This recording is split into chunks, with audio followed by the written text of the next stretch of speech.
Di video ini aku mau menjelaskan lebih lanjut layanan utama dari S2 Plus dan bagaimana sih kita membantu pelajar-pelajar dari Indonesia untuk mewujudkan mimpi mereka ke luar negeri. Yuk kita explore. Pertama, kita melakukan konsultasi pendidikan. Konsultasi pendidikan bukan berarti kita hanya memberikan informasi tentang sekolah, tapi kita juga membimbing lebih lanjut. Kamu itu bakalnya di mana? Kalau memang kamu bingung mau kemana, kita juga kasih guide. Kamu baiknya sekolah di mana, atau mungkin jurusannya apa, dan juga sesuai dengan budget yang memang kalian ada. Jadi kita bakal rancang plannya dari awal sampai akhir ya, bersama orang tua kamu yang pastinya. Kedua, kita juga melakukan persiapan bahasa. Nah, di sini kalau kamu memang mau datang ke Australia, biasanya kan memang harus persiapan bahasa Inggris. Misalkan kalau kalian pengen ke Jepang, kita juga ada persiapan untuk bahasa Jepang sendiri. Jadi di sini kita akan memberikan tips lebih detail bagaimana untuk persiapan IELTS misalnya atau JLPT ataupun HSK. Ketiga adalah school enrollment. Yang pasti di sini kita bakal mulai fokus dengan requirement untuk mendapatkan kesempatan ke universitas favorit. Karena setiap universitas pasti beda-beda ya requirementnya. Nah, jadi di sini kita bakal mulai guide kamu apa aja yang perlu kamu siapin, nilai-nilainya harus berapa, dan yang pasti kemampuan bahasa kamu itu harus sampai mana untuk bisa masuk ke sekolah favorit kamu. Keempat, visa assistant. Di sini kita bakal mulai fokus dengan persiapan pembuatan visa. Ini bakal sedikit mirip dengan school enrollment, tapi ini ditujukan kepada imigrasi dari negara yang memang kamu mau pergi sekolahnya ya. iStudent Plus sendiri punya kerjasama dan direct informasi dari imigrasi Australia karena memang kita berlisensi resmi untuk membantu anak-anak dalam hal proses imigrasi. Jadi kalian nggak perlu pusing dan proses ini very straightforward dan kita mau make sure semua anak-anak yang memang menggunakan jasa kita itu nggak bingung. Kelima, pre and post departure support. Untuk anak-anak biasanya apalagi yang belum pernah keluar negeri, yang pasti bakal deg-degan ya, harus pergi ke luar negeri, sekolah di tempat yang baru. Nah, di sini kita akan membantu anak-anak untuk make sure mereka semua itu ready ya. Kita harus persiapkan dokumen apa aja yang perlu dibawa, baju-bajunya sesuai dengan musim, juga persiapan akomodasi sebelum kalian nyampe, udah tahu tempat kamar kalian di mana, apa aja yang perlu kalian bawa dari Indonesia misalkan. Dan juga setelah post departure, kita juga akan membantu anak-anak untuk beradaptasi lebih lanjut seperti pembuatan bank, pengertian dalam pembuatan teks misalnya di Australia, dan juga untuk networking yang misalnya seperti beradaptasi dalam orientasi di sekolah. Jadi kalau memang kalian ada pertanyaan lebih lanjut, yang pasti kita bisa bantu. Yang keenam, akomodasi. iStudent Plus juga akan membantu untuk memilih akomodasi yang bukan hanya nyaman, tapi juga aman dan sesuai dengan anggaran kamu. Dengan begitu, kamu bisa langsung fokus dan beradaptasi dengan kehidupan baru kamu di luar negeri. Nah, itulah 6 layanan utama dari iStudent Plus. Di sini kami siap membantu dan mendampingi anak-anak dari Indonesia dengan dukungan yang menyeluruh. Kami berharap setiap orang tua dan anak-anak pelajar-pelajar Indonesia nggak perlu bingung, bahkan takut untuk pergi ke luar negeri. Kita bakal membantu dan berharap bisa membantu semua pelajar Indonesia untuk meraih mimpi mereka ke luar negeri. Bye for now.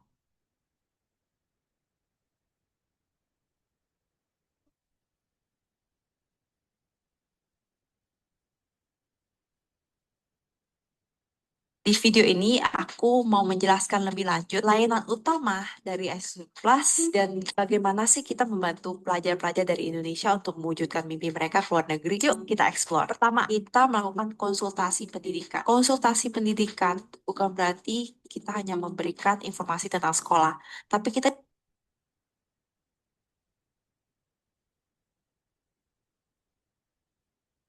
studying in China, Australia, or Japan, my honest comparison.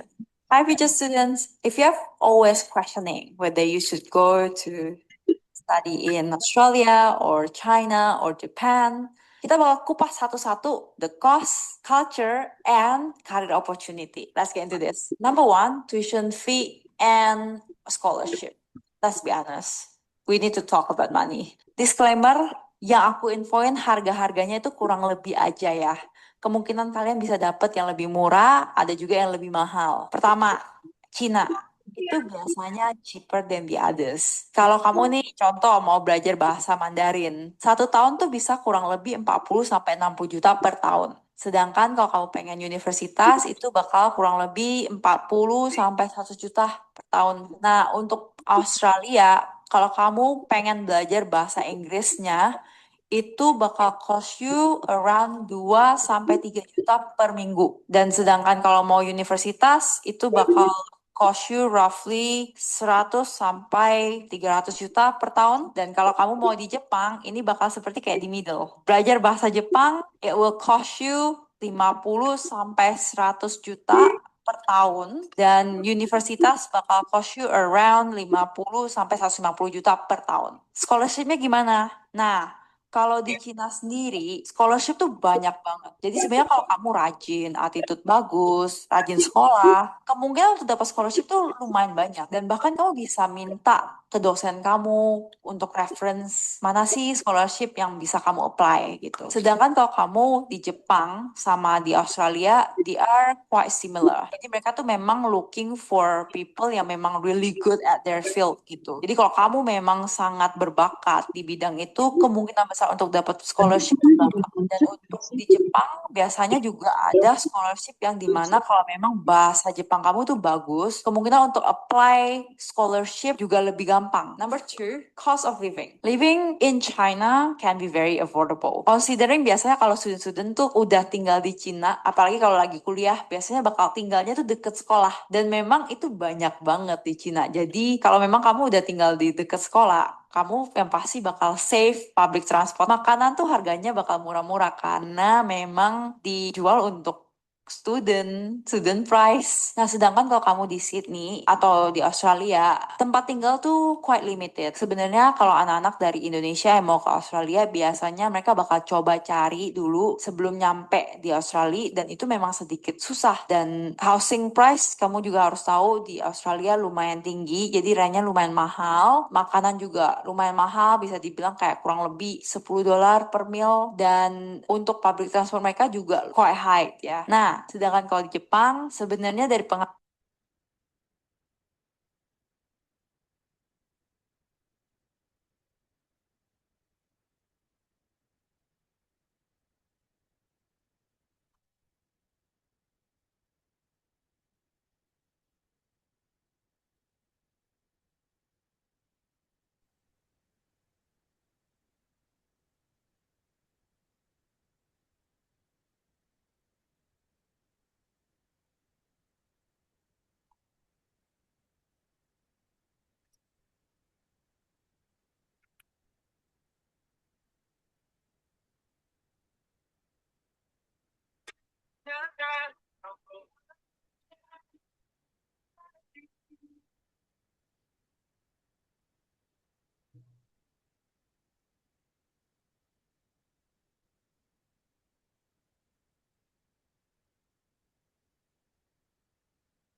and Japan can be very similar in a sense like they are very traditional. Kalau aku lihat mereka lebih fokus the way that you memorize thing, the result of your exam, your essay, itu mereka tekanin kamu harus bagus banget. Sedangkan kalau kamu di Australia, they are very open. In a sense like kalau kamu memang punya ide baru, mereka happy to hear, mereka open for discussion, terus banyak banget kayak group study. Jadi somehow I feel like sebenarnya belajar di Australia bisa very interactive ya. But again, everything is all about experiences.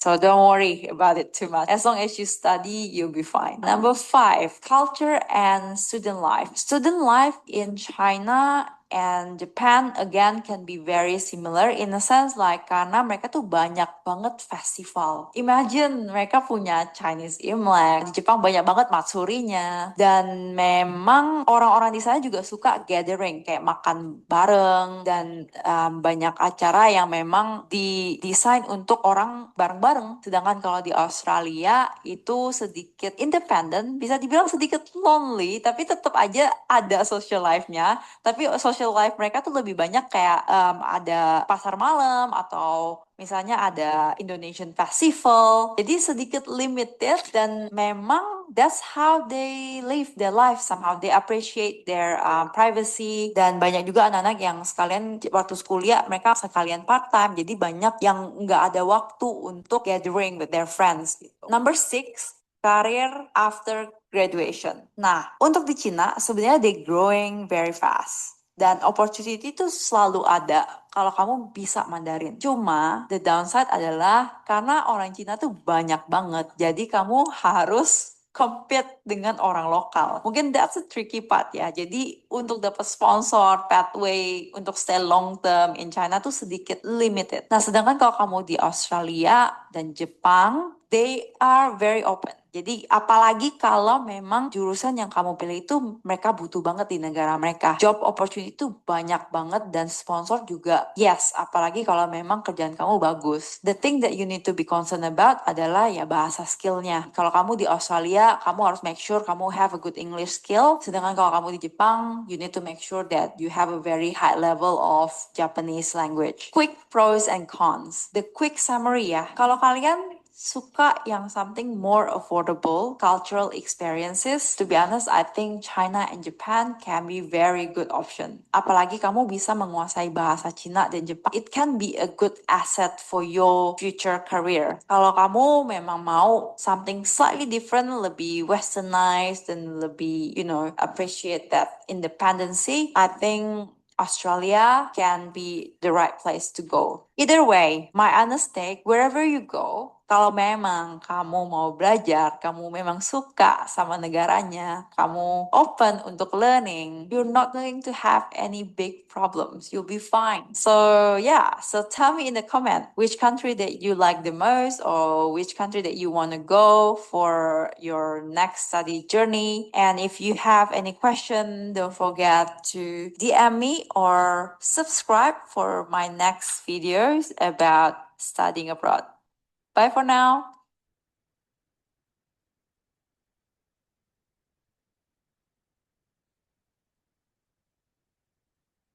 Oke, selamat siang dan sore. Kita udah em, kedatangan beberapa teman ya dari sini. Oke, dan kita juga ada speaker di sini, Mbak Desi. Halo Mbak Desi, apa kabar? Halo, baik. Selamat siang ya. Di sini panas banget. Di sini dingin banget sekarang di musim. Oh, Iya, lagi musim dingin. Jadi ya lumayan lah ya, lagi mendung juga hari ini. Nah, em, Mbak Desi ini asalnya dari kalau nama grupnya ya Laurus Education. Tapi education. sekolah sekolah yang specifically kita akan bahas hari ini itu lebih ke construction related. Jadi nanti teman-teman mungkin akan melihat informasi yang berbeda lah Laurus yang mana gitu ya. Nah, dan aku sendiri dari iStudent Plus, kita nanti aku jelasin deh siapa iStudent Plus, terus nanti Mbak Desi juga akan ngejelasin em, sekolahnya apa, programnya apa aja gitu ya. Nah, karena udah lumayan banyak yang hadir, kita bisa mulai sekarang ya, teman-teman. Sebentar, aku coba cek bentar ya. Mm, mm, mm. Oke. Oke, nah, makasih nih udah pada join. Jadi kalau memang udah daftar sebelumnya, mungkin udah pernah lihat juga beberapa konten kita dan juga beberapa informasi seputaran event hari ini tuh ada apa aja. Nah, kita memang hari ini akan fokus dengan building career di Australia lewat trade courses. Orang masih bingung nih, maksudnya ini soal apa sih kalian jualan karir atau gimana? Nggak, kita bukan jualan karir, kita mau ngasih informasi gimana caranya teman-teman bisa kuliah di Australia dengan karir di bagian trade gitu ya. Trade itu macam-macam teman-teman. Ada construction, carpentry, engineering dan lain-lain. Nanti akan dibahas di bagiannya Mbak Desi gitu.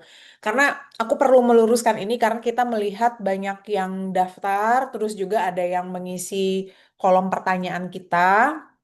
Jadi kan sebelum event ini kita ada minta tolong orang-orang drop pertanyaan kalian kalau ada pertanyaan. Nah, itu banyaknya ngomongnya soal karir di sini, kerja di sini gitu. Kita lebih fokusnya sama student dulu. belajar dulu di sini, terus ngeplan gimana kalian bisa berkarir akhirnya setelah setelah kuliah gitu ya. Nah, terus juga sesi ini bakal berlangsung selama kurang lebih 1,5 jam, paling lama 1 jam 40 menit mungkin gitu ya.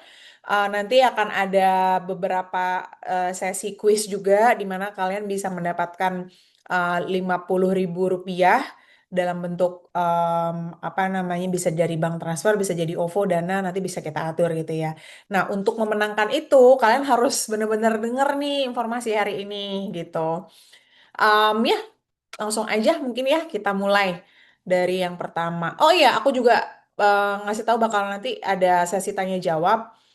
Terus juga untuk pertanyaan yang pernah dikasih di form kita nanti akan kita bahas dulu, baru nanti kita akan buka ke teman-teman yang ada di Zoom ini gitu kalau ada yang mau bertanya.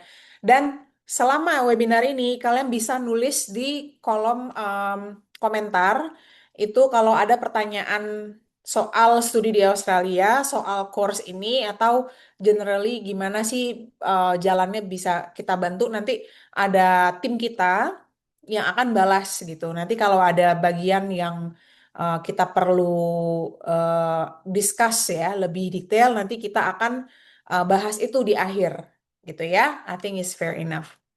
Dan nanti kalau ada yang teman-teman kebuka suara mikrofonnya, nanti aku akan remind, mungkin mulai dari namanya biar nanti aware bisa nge-mute sendiri gitu ya. Oke, nah, jadi buat yang belum tahu iStudent Plus atau yang belum pernah join webinar kita atau belum pernah follow kita juga sebelumnya, kita tuh sebenarnya student agency yang memang udah handle lumayan banyak klien, sudah ratusan, dan kita udah lebih dari 5 tahun exist. Currently kita masih online. Kalau dulu kita ada di Makassar kantornya, tapi kita punya tim di Makassar, punya tim di Pangkal Pinang, Bangka Belitung gitu ya. Ada tim di Sydney juga. So kalau teman-teman mau konsultasi nanti bisa kontak kita kalau memang lagi di kota-kota tersebut, kita bisa set up meeting apa namanya in person gitu ya kalau memang pengen tahu lebih detail. Kemudian juga kita ada English course yang memang ini ditujukan buat teman-teman yang misalnya mau kuliah di misalnya di Australia terutama itu kepengen buat em, persiapan IELTS atau PTE gitu ya. Kita juga ada mempersiapkan course-nya. Jadi nanti juga kalian bisa tanya-tanya kita lebih detailnya gimana. Nah, untuk servisnya secara general itu kita membantu school enrollment. Jadi teman-teman buat mau mendaftar sekolah, misalnya Kak, aku mau jurusan construction, Kak, aku mau jurusan hospitality, cookery atau apa. Nah, itu kita akan menghubungkan kalian, merekomendasikan kalian dengan sekolah yang memang kalian inginkan di kota-kota yang memang kalian inginkan juga. Terus budget kalian berapa kita bisa konsultasikan juga di sana. Dan kalau memang persiapan untuk school enrollment-nya udah kelar, itu kita akan bantu untuk lodge visa gitu ya di migration part. Jadi dari mulai persiapan dokumen dan lain-lain itu nanti akan kita bantu sampai application-nya. Dan tadi aku mention juga soal English preparation gitu ya. Dan ketika semuanya udah aman, visanya sudah approve gitu, dan kita akan menyiapkan kedatangan kalian di misalnya di Australia, di Cina, tergantung di mana kalian kuliah gitu ya. Nah, semua konsultasi ini itu free teman-teman, dan kalian juga kalau perlu translation, dokumentasi misalnya ijazah gitu ya, itu juga free. So you don't have to pay anything.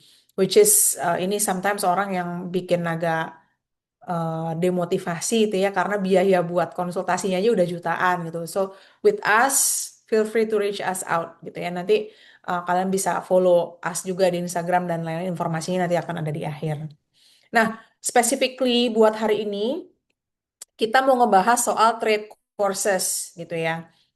This is very important to know soal job marketnya dulu nih teman-teman yang ada di Australia sekarang. Karena kita nggak mau sekedar menawarkan bantuan kalian buat kuliah di sini kalau kita tidak memberikan statistiknya, memberikan informasinya. Ada apa sih di Australia? Kira-kira jalur kalau nanti mau long term tinggal di sini, jalurnya seperti apa? Jurusan kuliahnya seperti apa? Karena ada orang yang datang ke Australia itu em, asal milih jurusan, nggak taunya betah di sini, terus mau extend, mau cari course yang lebih bagus lagi setelah tahun pertama, malah nggak cocok. Atau mungkin visanya di reject gara-gara nggak sesuai nih dengan background selanjutnya. Nah, makanya informasi seperti ini sangat dibutuhkan ya, teman-teman. Nah, untuk construction sendiri, kita ada data ini dari Australian Job Report 2026, sorry, bukan 2025, 2026. Nah, so far ya teman-teman, untuk bagian construction ini sendiri itu um, sekitar 9% dari total Australian employment. Maksudnya misalkan ada 100 jenis pekerjaan atau 100 jenis profesi, 10 orangnya atau 9 orangnya itu bekerja di bagian ini, teman-teman. Dan kalau bisa lihat juga dari statistiknya ya, itu ada sekitar 1,3 juta, hampir 1,4 juta orang yang bekerja di bidang konstruksi ini. Dan ini juga terus meningkat dari tahun ke tahun. Dan kalau kalian lihat juga datanya, um, umur orang yang kerja di sini ini lumayan muda-muda, teman-teman. Jadi misalnya stigmanya kan kalau di Indonesia kerja konstruksi itu kerja yang berat gitu ya, kerja yang nggak bagus lah untuk uang gitu kan. Terlalu apa ya, bukan pekerjaan yang tidak membutuhkan edukasi tertentu. Jadi orang-orang Indonesia yang kerja di bagian konstruksi cenderung itu tidak mempunyai sertifikat. Sedangkan kalau di Australia itu harus punya sertifikat. Dan nanti kita akan spill berapa gajinya kalau di sini untuk bagian ini ya. Nah, ini aku highlight di sini 65% orang yang kerja di bidang konstruksi itu harus ada sertifikat 3. Nanti kita akan bahas juga in detail di bagian Mbak Desi ya soal sertifikatnya apa aja, bagian-bagiannya apa aja. Nah, ini data employment dari tahun ke tahun. Kalau nggak salah ini datanya per 6 bulan.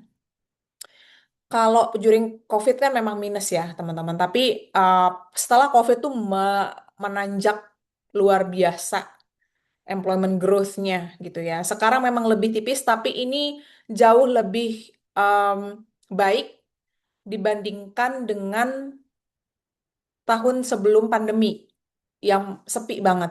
Belum lagi ini highlight juga um, Australia bakal nge-host Olimpik ya, kalau nggak salah. Iya, beberapa tahun lagi. Berapa tahun lagi, Mbak? Coba ingetin deh. Kayaknya kalau nggak 2030, 2032 di Brisbane. Oke. 2030 atau 2032 di Brisbane. Nah, itu artinya bakal banyak proyek-proyek infrastruktur gitu ya, fasilitas-fasilitas olahraga yang akan dibangun. Dan dari sekarang tuh sebenarnya kalau media-media sini udah banyak dibahas. Pemerintah lagi bikin ini, bikin itu untuk apa namanya, persiapkan Olympic Games ini gitu. Dan kalau dilihat sendiri juga highlight di sini vacancy drop 22%. Artinya uh, demand-nya masih selalu ada dan vacancy maksudnya vacancy itu apa ya istilahnya, ketidakadaan pekerjaan apa ya bahasa Indonesia ya. Lowongan, Lowongan, yes, loker, lowongannya loker. meningkat. Lowongannya meningkat karena turun angka apa sih kalau nggak kerja tuh istilahnya? Pengangguran. Pengangguran. Aduh, yang udah lama nggak balik ke Sorry. Indonesia. Angka penganggurannya turun 22% dibandingkan tahun sebelumnya gitu. Jadi memang walaupun grafiknya terlihat menurun, tapi akan apa namanya, demand-nya selalu ada dan juga potensi ini juga bukan hanya laki-laki aja ya, tapi perempuan juga ada. Memang masih sedikit 13%. Jadi ibaratnya kalau ada 10 orang yang kerja di konstruksi, satunya perempuan gitu ya. Artinya masih ada peluang lah. Kamu bayangin aja di Indonesia ada nggak yang kerja di konstruksi perempuan? Yang bikin makanan doang biasanya, ya kan? Nah, terus top employment occupationnya apa aja? Nah, ini penting juga buat diketahui karena ini adalah jalur-jalur pekerjaannya. Aku kasih pengalaman aku juga nih. Currently di tempat aku kerja tuh lagi ada renovasi di bangunan di tempat aku kerja gitu ya. Nah, itu tuh renovasi itu dari mulai misalnya periodenya 2 bulan. Setiap orang masuk ke dalam konstruksi itu, setiap fase dalam konstruksinya itu orang yang berbeda-beda semua. Coba kalau di Indo tukangnya dari project 2 tahun ya orangnya itu juga setauku ya. Nah, artinya apa? Ketika mereka ngomongin soal structure, bangunan structure itu orang sendiri. Ketika mereka lagi instalasi electrical ininya itu orang sendiri. Terus juga plumbingnya dari soal perpipaan, ledeng dan lain-lain orang sendiri gitu. Yang ngecat, painter sendiri. Jadi mereka tuh orang-orang yang kerja di bidang ini tuh udah sangat expert di bidangnya makanya diakui di Australia gitu ya.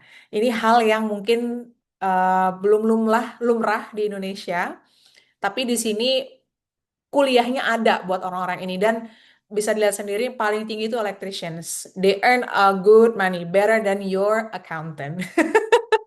Itu yang temen aku sering ngomongin. Nah, terus ada carpenters dan joiners, ada construction managers, plumbers, building dan plumbing laborers gitu ya. Kita lanjut dulu. Next. Nah, ini lebih ke karir pathway-nya. Biasanya gimana sih? Oh, pertama tuh dimulai jadi student dulu. Yang sekarang nih kita siapin itu jalur pertama. Tapi teman-teman kalau memang sebelumnya ada kuliah soal bangunan, misalnya aku dulu S1-nya real estate, ada belajar soal construction juga di bagian beberapa ini aku kan mata kuliah aku. Nah, untuk masuk ke sini mungkin akan lebih mudah gitu untuk memahami. Nah, dari student masuk bisa jadi apprentice. Apprentice tuh kayak intern gitu teman-teman. Jadi harus belajar langsung ke em, misalnya perusahaan electrical. Kalian memang mau ngambil jurusan electrical. Oh, oke. Masuk magang di sana. Nah, kalau udah di tahap itu baru nanti pengalaman nih bertahun-tahun, 4 tahun lah segala macam. Kalian bisa em, menjadi qualified carpenter. Kalau memang mulainya carpenter ya, tadi aku bilang contohnya electrical gitu kan. Baru kalau udah ke situ baru jadi experience tradesperson. Jadi lebih ke udah tahap manajerialnya gitu ya. Sama lanjut juga nih site supervisor udah jadi supervisor ada timnya di bawah. Udah tahu orang-orangnya siapa aja yang kerja, skill orang-orang gimana. Karena kita udah mungkin udah pede, udah bertahun-tahun di bidang itu, jadi udah jadi supervisor gitu ya. Dan juga ada project manager.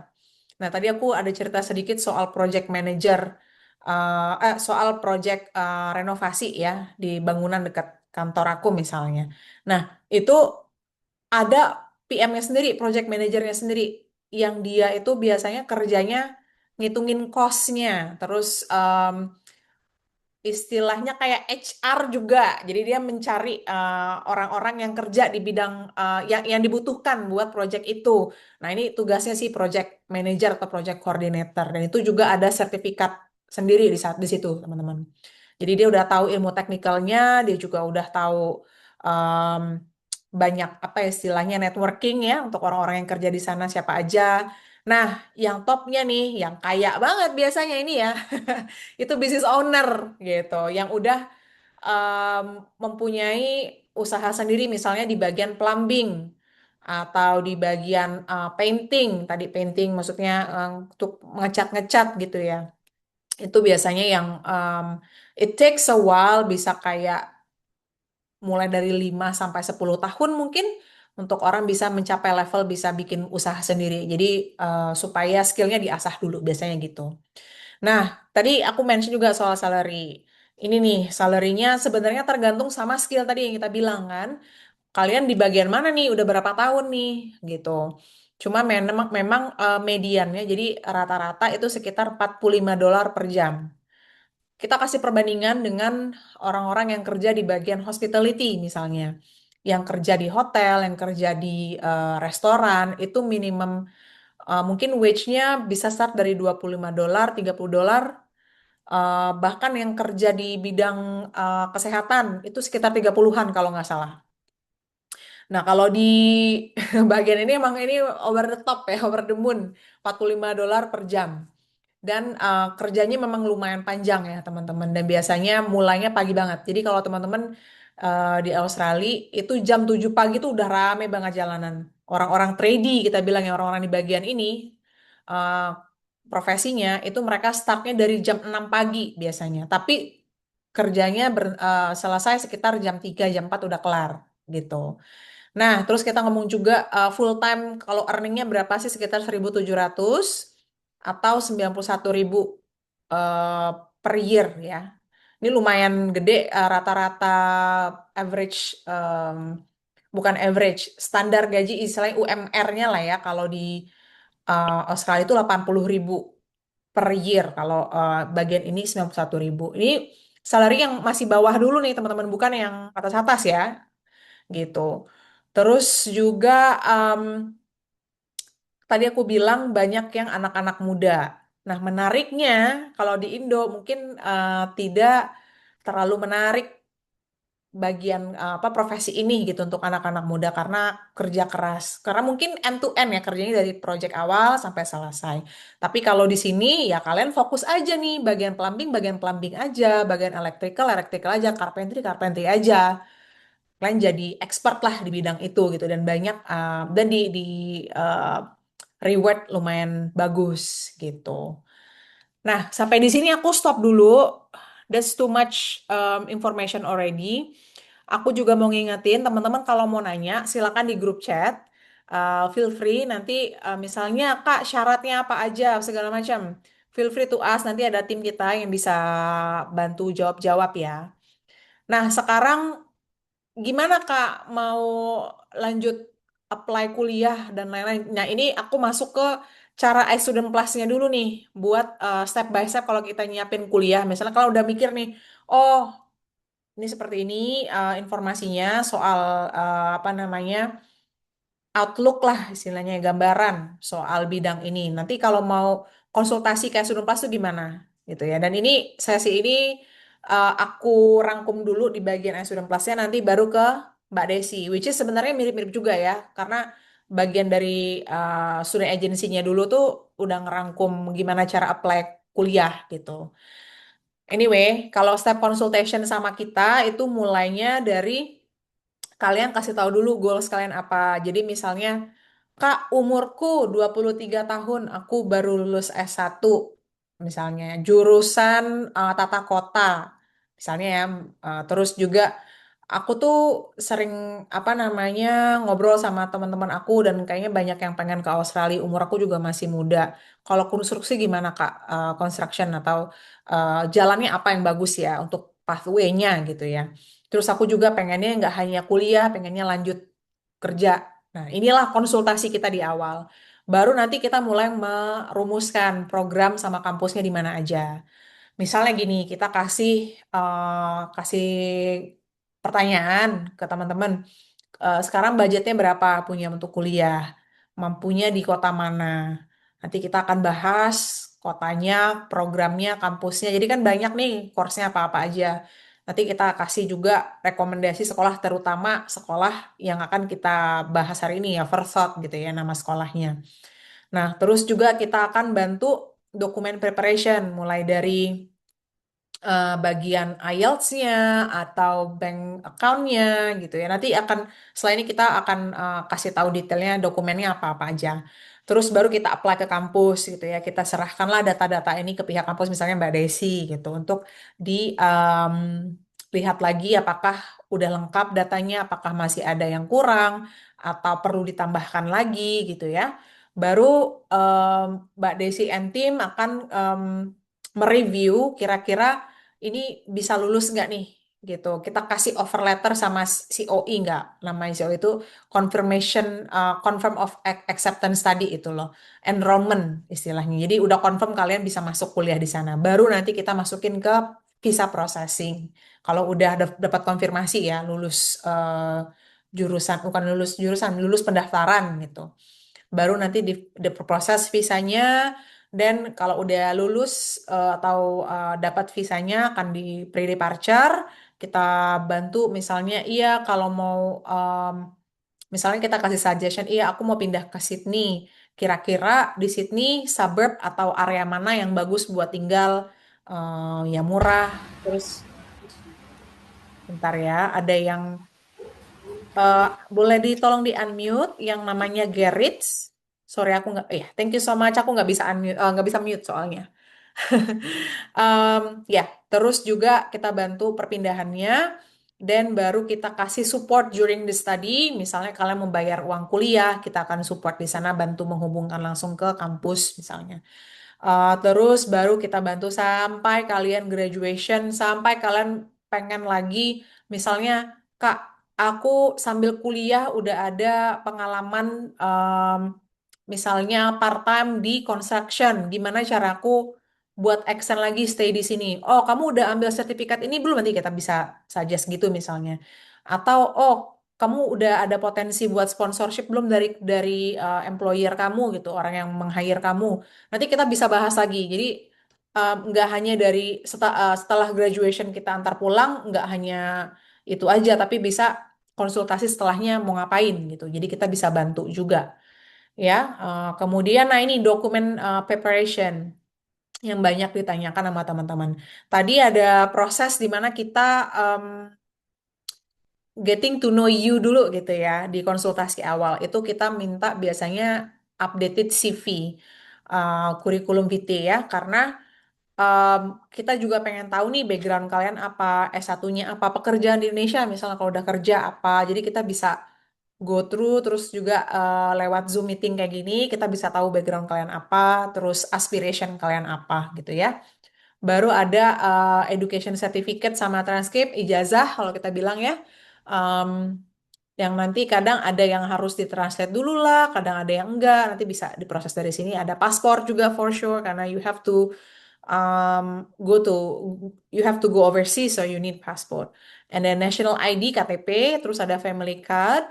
Misalnya family card ini dikhususkan buat orang-orang misalnya mau dibantu kuliahnya dibiayai sama keluarga. Nah, harus lihat tuh dari family card-nya, kakak lah istilahnya ya.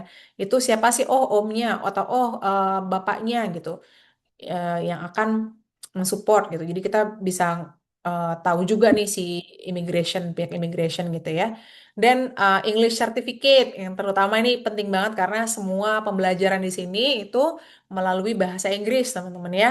Jadi kalau kalian memang belum ada, ini harus disiapin dulu. Dan again, kalau mau kuliah di luar negeri nggak bisa buru-buru ya, harus apa namanya, dipersiapkan dulu nih gitu. Jadi misalkan kalian rencana tahun depan mungkin udah bisa ngobrol sekarang, biar dokumen-dokumen ini kita siapin dulu gitu. Atau 6 bulan lah at least, biar nggak terlalu terburu-buru dan kita siapinnya dengan matang.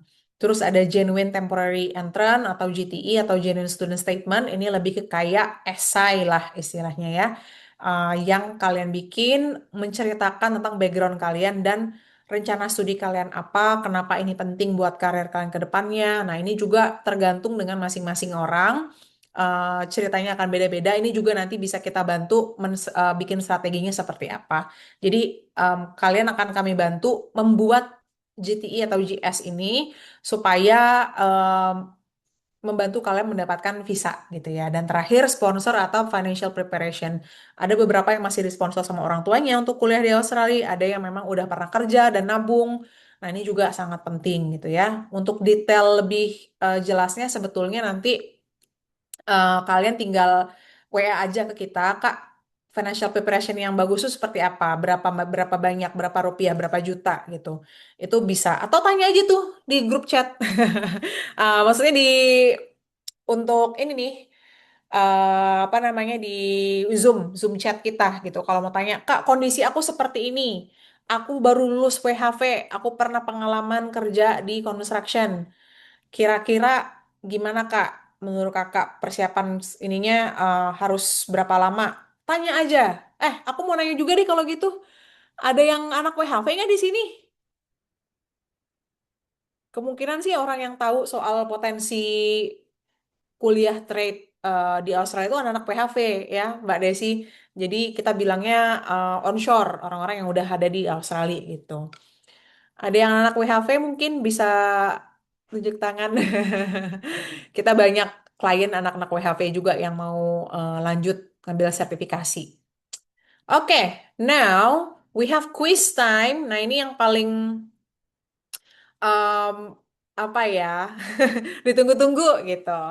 Nah, jadi ada rulesnya. Oh, Vira anak WHV.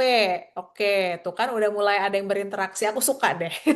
Ini bukan hanya satu arah ya, teman-teman. Jadi kita pengen juga dengar dari kalian pengalaman kalian seperti apa. Nanti di akhir pas Q&A kita bisa bahas lebih detail lagi gitu ya. Kalau kalian ada keluh kesah, kita bisa ngobrol di sini juga gitu. Nah, eh, dalam quiz ini balik lagi ke sini ya. Di quiz ini, kalau kalian lebih paling cepat menjawabnya, jawabnya itu taruh di kolom komentar ya, teman-teman. Kalau kalian paling cepat dan jawabannya benar, kalian bisa mendapatkan duit jajan 50.000 rupiah yang nanti akan ditransfer ke kalian langsung, gitu ya. Udah siap belum nih? Apa ya kalau yang sekarang tuh Nona itu? Aku mute dulu, Riris boleh di mute dulu. Maaf. Thank you. Oke, nah kita lanjut ya. Ini kuisnya. Pertanyaannya adalah, tadi aku udah mention profesinya apa aja. So, pertanyaannya adalah sebutkan 3 dari 5 jenis profesi dalam bidang konstruksi yang high demand di Australia. 3 aja teman-teman, tadi ada 5. Siapa yang paling cepat, paling benar? Waduh, so Ardi cepet banget. Ayo yang lain. Sampai sampai ini ya apa namanya typo saking cepatnya.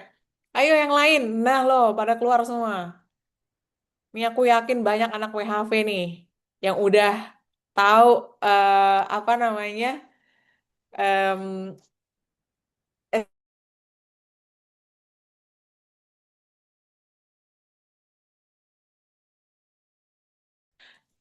lucu-lucuan, cuman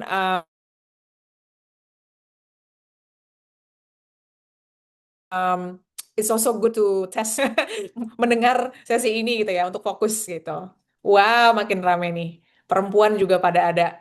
Aku penasaran sih ini perempuan mau masuk di bagian konstruksi gimana? Di bagian apanya? Boleh deh nanti dicerita-cerita di bagian kolom komentar ya.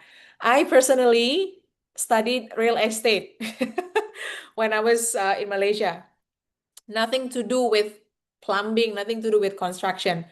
But I just realized when I came here itu wah menyesal. Kenapa aku nggak spesifik ya konstruksi gitu loh.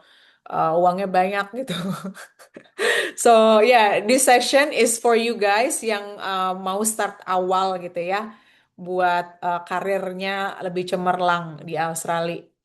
Okay, I think we have enough people to answer our question. Nanti ini tim kita bakal select siapa yang paling cepat, paling benar juga jawabannya. Nanti kita akan umumin di akhir sesi. Alright then, now the most important session itu adalah di bagiannya Mbak Desi. Oke, sebentar ya. Aku coba ini buka dulu filenya.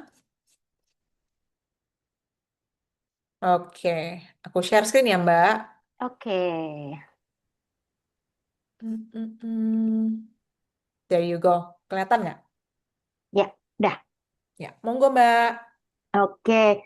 Halo semuanya. Aku aku juga penasaran sebetulnya. Apakah lebih banyak anak WHV di sini ataukah lebih banyak anak apa SMA, SMK atau yang lagi kuliah di Indonesia? Kalau misalnya lebih banyak onshore. Because like ini tuh sesuatu yang kalau anak-anak offshore itu pasti udah pada ngerti, udah pada tahu bahwa pekerjaan ini tuh benar-benar menghasilkan cacing-cacing yang gede gitu ya. Kalau Indonesia, kalau anak-anak Indonesia itu anak-anak onshore masih mindsetnya tuh masih berupa kayak tukang bangunan di sini tuh kuli. Di sini tuh kerjanya panas-panasan, keringetan, berat, kotor, debu, whatever gitu ya. Satu orang mengerjakan semuanya. Tapi bayarannya cuma satu hari di sini berapa sih? 150 ya. Bahkan kalau yang cuma staff apa sih yang tukang biasa itu 75.000 per hari. Miris banget kan, kerjaannya berat padahal. Nah, kalau di Australia, yang bikin tembok sendiri, yang ngecat sendiri, yang pasang keramik sendiri. Itu bedanya. Dan again, bedanya lagi, di Indonesia, pada saat kita mau melamar pekerjaan, belum apa-apa, persyaratannya sangat luar biasa. Kamu lulusan sarjana mana? Kamu dari universitas mana? IPK kamu berapa? Gitu kan? Tapi kalau di Australia, kamu punya sertifikasi apa? Keahlian kamu apa? That's it. Itu aja. Itu yang aku sedang berusaha membuka wawasan students di Indonesia dan juga parents di Indonesia bahwa vokasi itu bukan sesuatu hal yang setidak menarik itu di luar negeri. Mungkin di Indonesia masih ya, tapi kalau di luar negeri anak-anak vokasi itu sangat dihargai gitu. Oke, so sekarang aku mau ngomongin tentang Evertot. Walau di Lorus Education itu aku kasih tahu dulu ya, di Lorus Education itu kalau di Indonesia dia yayasan, lalu sekolahnya banyak. Nah, kayak gitu, Lorus Education. Sekolahnya tuh banyak. Kita ada hospitality, ada cookery, ada manajemen bisnis, kita ada AI, kita ada otomotif, em, kita ada early childhood education, community service. But again, kalau di Australia kita nggak bisa ambil sembarang jurusan. Kalau tujuan akhir kalian adalah untuk stay and live and work in Australia, nggak bisa ambil sembarang jurusan karena tidak semua jurusan mengizinkan kalian tinggal dan kerja setelah lulus.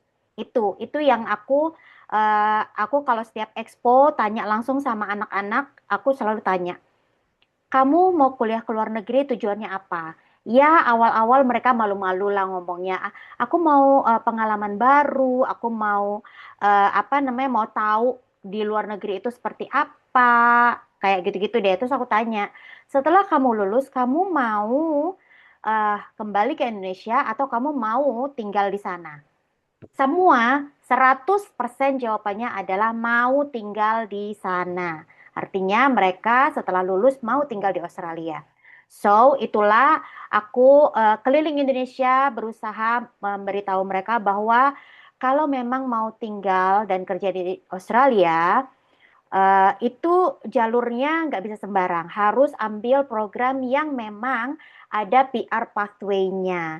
So, after graduation, kalian masih bisa extend visanya. Bagian visa, iStudent Plus lebih ngerti lah ya. Kalian bisa extend visanya. Setelah kalian extend, kalian bekerja berapa tahun, kalian bisa apply PR. Kayak gitu. Salah satunya adalah Everthought. Everthought di Lorus Education itu adalah sekolah yang pendidikan construction. Boleh di next, Mbak Tias? Oke, jadi nanti aku di sini jelasin satu-satu. Kalian nanti bisa bisa tanya langsung ya, seperti tadi Mbak Tias bilang di komen aja di chat. Next.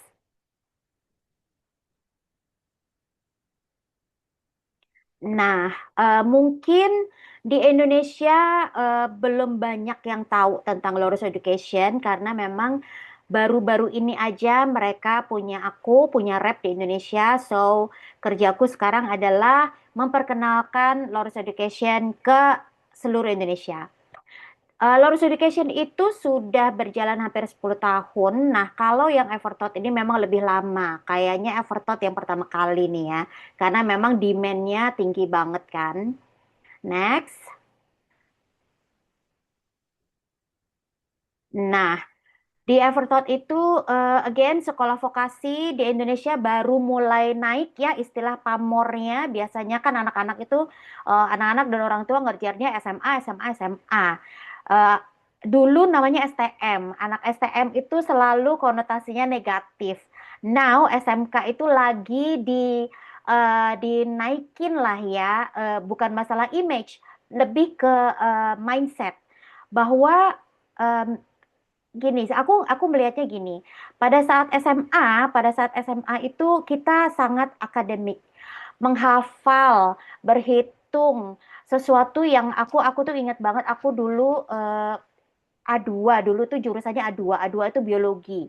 Jadi seperti orang tua Indonesia pada umumnya berharap anaknya jadi dokter. So it was so hard ngapalin bahasa Latin segala jenis buah binatang whatever yang sekarang aku lulus nggak kepake sama sekali, ya kan? So that's why I'm very happy kalau Indonesia tuh sekarang lebih aware bahwa vokasi itu adalah sesuatu yang layak em, apa namanya diberikan kepada anak-anak Indonesia. Walaupun mungkin tidak di Indonesia, mereka bisa keluar dan itu sekolah di luar negeri dan bekerja di luar negeri itu sangat membantu apa ya eh, keluarga yang di Indonesia gitu kan gaji dolar duitnya lari ke Indonesia gede banget kan. Nah, vokasi di Australia itu sudah sangat Develop. sebenarnya justru lebih demand ya. Justru demandnya itu lebih ke vokasi. Kita di Everthought bukan hampir semua program di Lawrence Education itu vokasi yang lebih mengutamakan praktek. Jadi kalau untuk teorinya sedikit aja lah, lebih banyak praktek karena memang itu yang dibutuhkan. Next.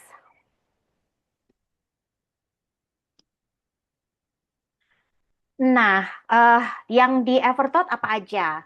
Yang di Evertot itu ada carpentry, jadi perkayuan. Kalau di Indonesia itu kayak yang bikin jendela dan pintunya, gitu ya. Lemari, nah itu termasuk tuh lemari, apalagi ya, Sama structure sih. kabinet-kabinet. Ah betul, Ya, aku kabinet-kabinet kayak gitu. tambahin tambahin juga ya, Mbak. Jadi kalau di Hmm. Australia itu dindingnya tuh jiprok. Oh, Jadi maksudnya jiprok itu bukan beton. hmm, Jadi harus dibikin dulu strukturnya, hmm, itu carpenter biasanya. hmm, Terus nanti dibikinlah dinding-dinding kayak triplek, tapi bukan triplek namanya jiprok gitu ya, ya yang ya ya. insulation di dalamnya supaya suara apa istilahnya redam suara gitu di Hmm. dalam strukturnya. Jadi carpentry juga ilmunya kepake buat struktur-struktur seperti ini. Wow, lebih luas itu justru ya dibandingkan Ya, dengan apa yang ada di Indonesia ya. betul. Oke, kita juga ada wall and floor tiling seperti yang aku bilang, terus ada bricklaying, block laying, jadi yang pasang dinding sendiri, yang pasang keramik sendiri. Building and construction, again itu kayak supervisornya ya. Civil construction design kalau di Indonesia kan itu kayak arsitek. Jadi kalau misalnya kalian yang memang kepengen, oh S1-nya aku tuh kepengen S1 sarjana arsitek nih. Nah, kenapa nggak mulai langsung di Australia aja gitu maksudku. I mean like you don't have to spend 4 years belajar S1 di Indonesia 4 tahun yang menurut aku sih lebih banyak again ya mas sampai sekarang tuh masih lebih banyak teorinya sih daripada prakteknya. Next. Nah, carpentry seperti tadi Mbak Tias bilang bahwa di sana itu lebih luas daripada sekedar hanya bikin bikin lemari, bikin jendela, bikin pintu. Nah, di again ya jangan jangan compare tukang di Indonesia dengan yang di Australia. Kalau di Australia itu semuanya udah pakai mesin. Mesin-mesin yang sangat-sangat membantu pekerjaan kalian di sana. Beda kalau di sini masih masih lebih banyak manual ya. Next. Mungkin aku tambahin dikit Ah, juga. Teman-teman perlu perlu tahu juga kalau di Australia itu ada sertifikat 2, sertifikat 3. Jadi ada beberapa leveling. Nah, pentingnya di sini adalah untuk mengetahui level kalian yang bagusnya itu yang cocok buat industri kalian tuh level berapa. Nah, level 3 ini termasuk yang paling tinggi buat masuk untuk sertifikasi. Biasanya setelah level 3 itu bisa di apa namanya? Ini kan level diploma ya kalau mm, kita bilangnya ya. Nah, itu bisa ngambil degree atau S1 setelah itu habis dari Certificate 3. Nah, perlu diketahui juga Certificate 3 ini itu levelnya. Jadi diploma apa gitu ya. Kalau ini ada Ya. Certificate 3 in Carpentry.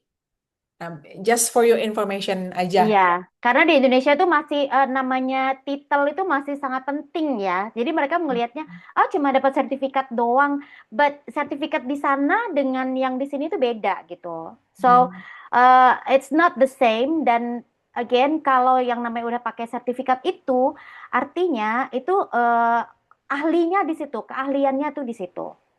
Lebih dilihat profesionalitasnya di situ. Kalau sudah punya sertifikat. ya, sama Next. juga Ah, durasinya beda-beda ya biasanya. betul. Nah, kalau yang ini wall and floor tiling. Jadi kalau di Everthought itu di Lorus lah ya. Biasanya apalagi kita selalu menyarankan bahwa students itu ambil satu paket. Jadi jangan ngeteng gitu istilahnya. Jangan cuma ambil certificate 3 terus habis itu sudah selesai berharap oke aku ambil certificate 3 aja habis itu aku kerja. No, better kalian ambil satu paket supaya pertama apa? Visa kalian lebih lama.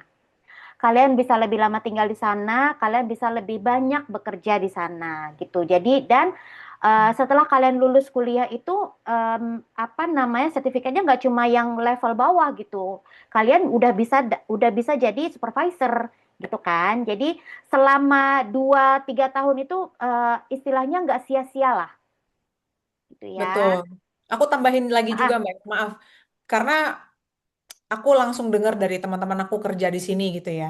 Ada teman aku yang dia business owner, hmm, electrician, dia business owner. hmm, Harusnya dia udah banyak banget pengetahuannya kan. ah, Nah, one day dia dapat project di mana sebagai electrician dia harus instalasi sesuatu di roof. hmm. Tahu nggak, ada pekerjaan-pekerjaan atau proyek-proyek tertentu itu require certificate atau course hanya untuk electrician yang ada di roof. Wow, Kalau ini artinya apa? Opportunity. Kalau kalian nggak punya sertifikat itu, projectnya nggak dapat gitu kan. yes, Ini seberapa pentingnya nih real real life apa namanya case lah gitu ya. ya. Jadi sertifikat di sini banyak banget teman-teman. So that's one of the example gitu. Lanjut lagi Mbak. Lanjut next ya.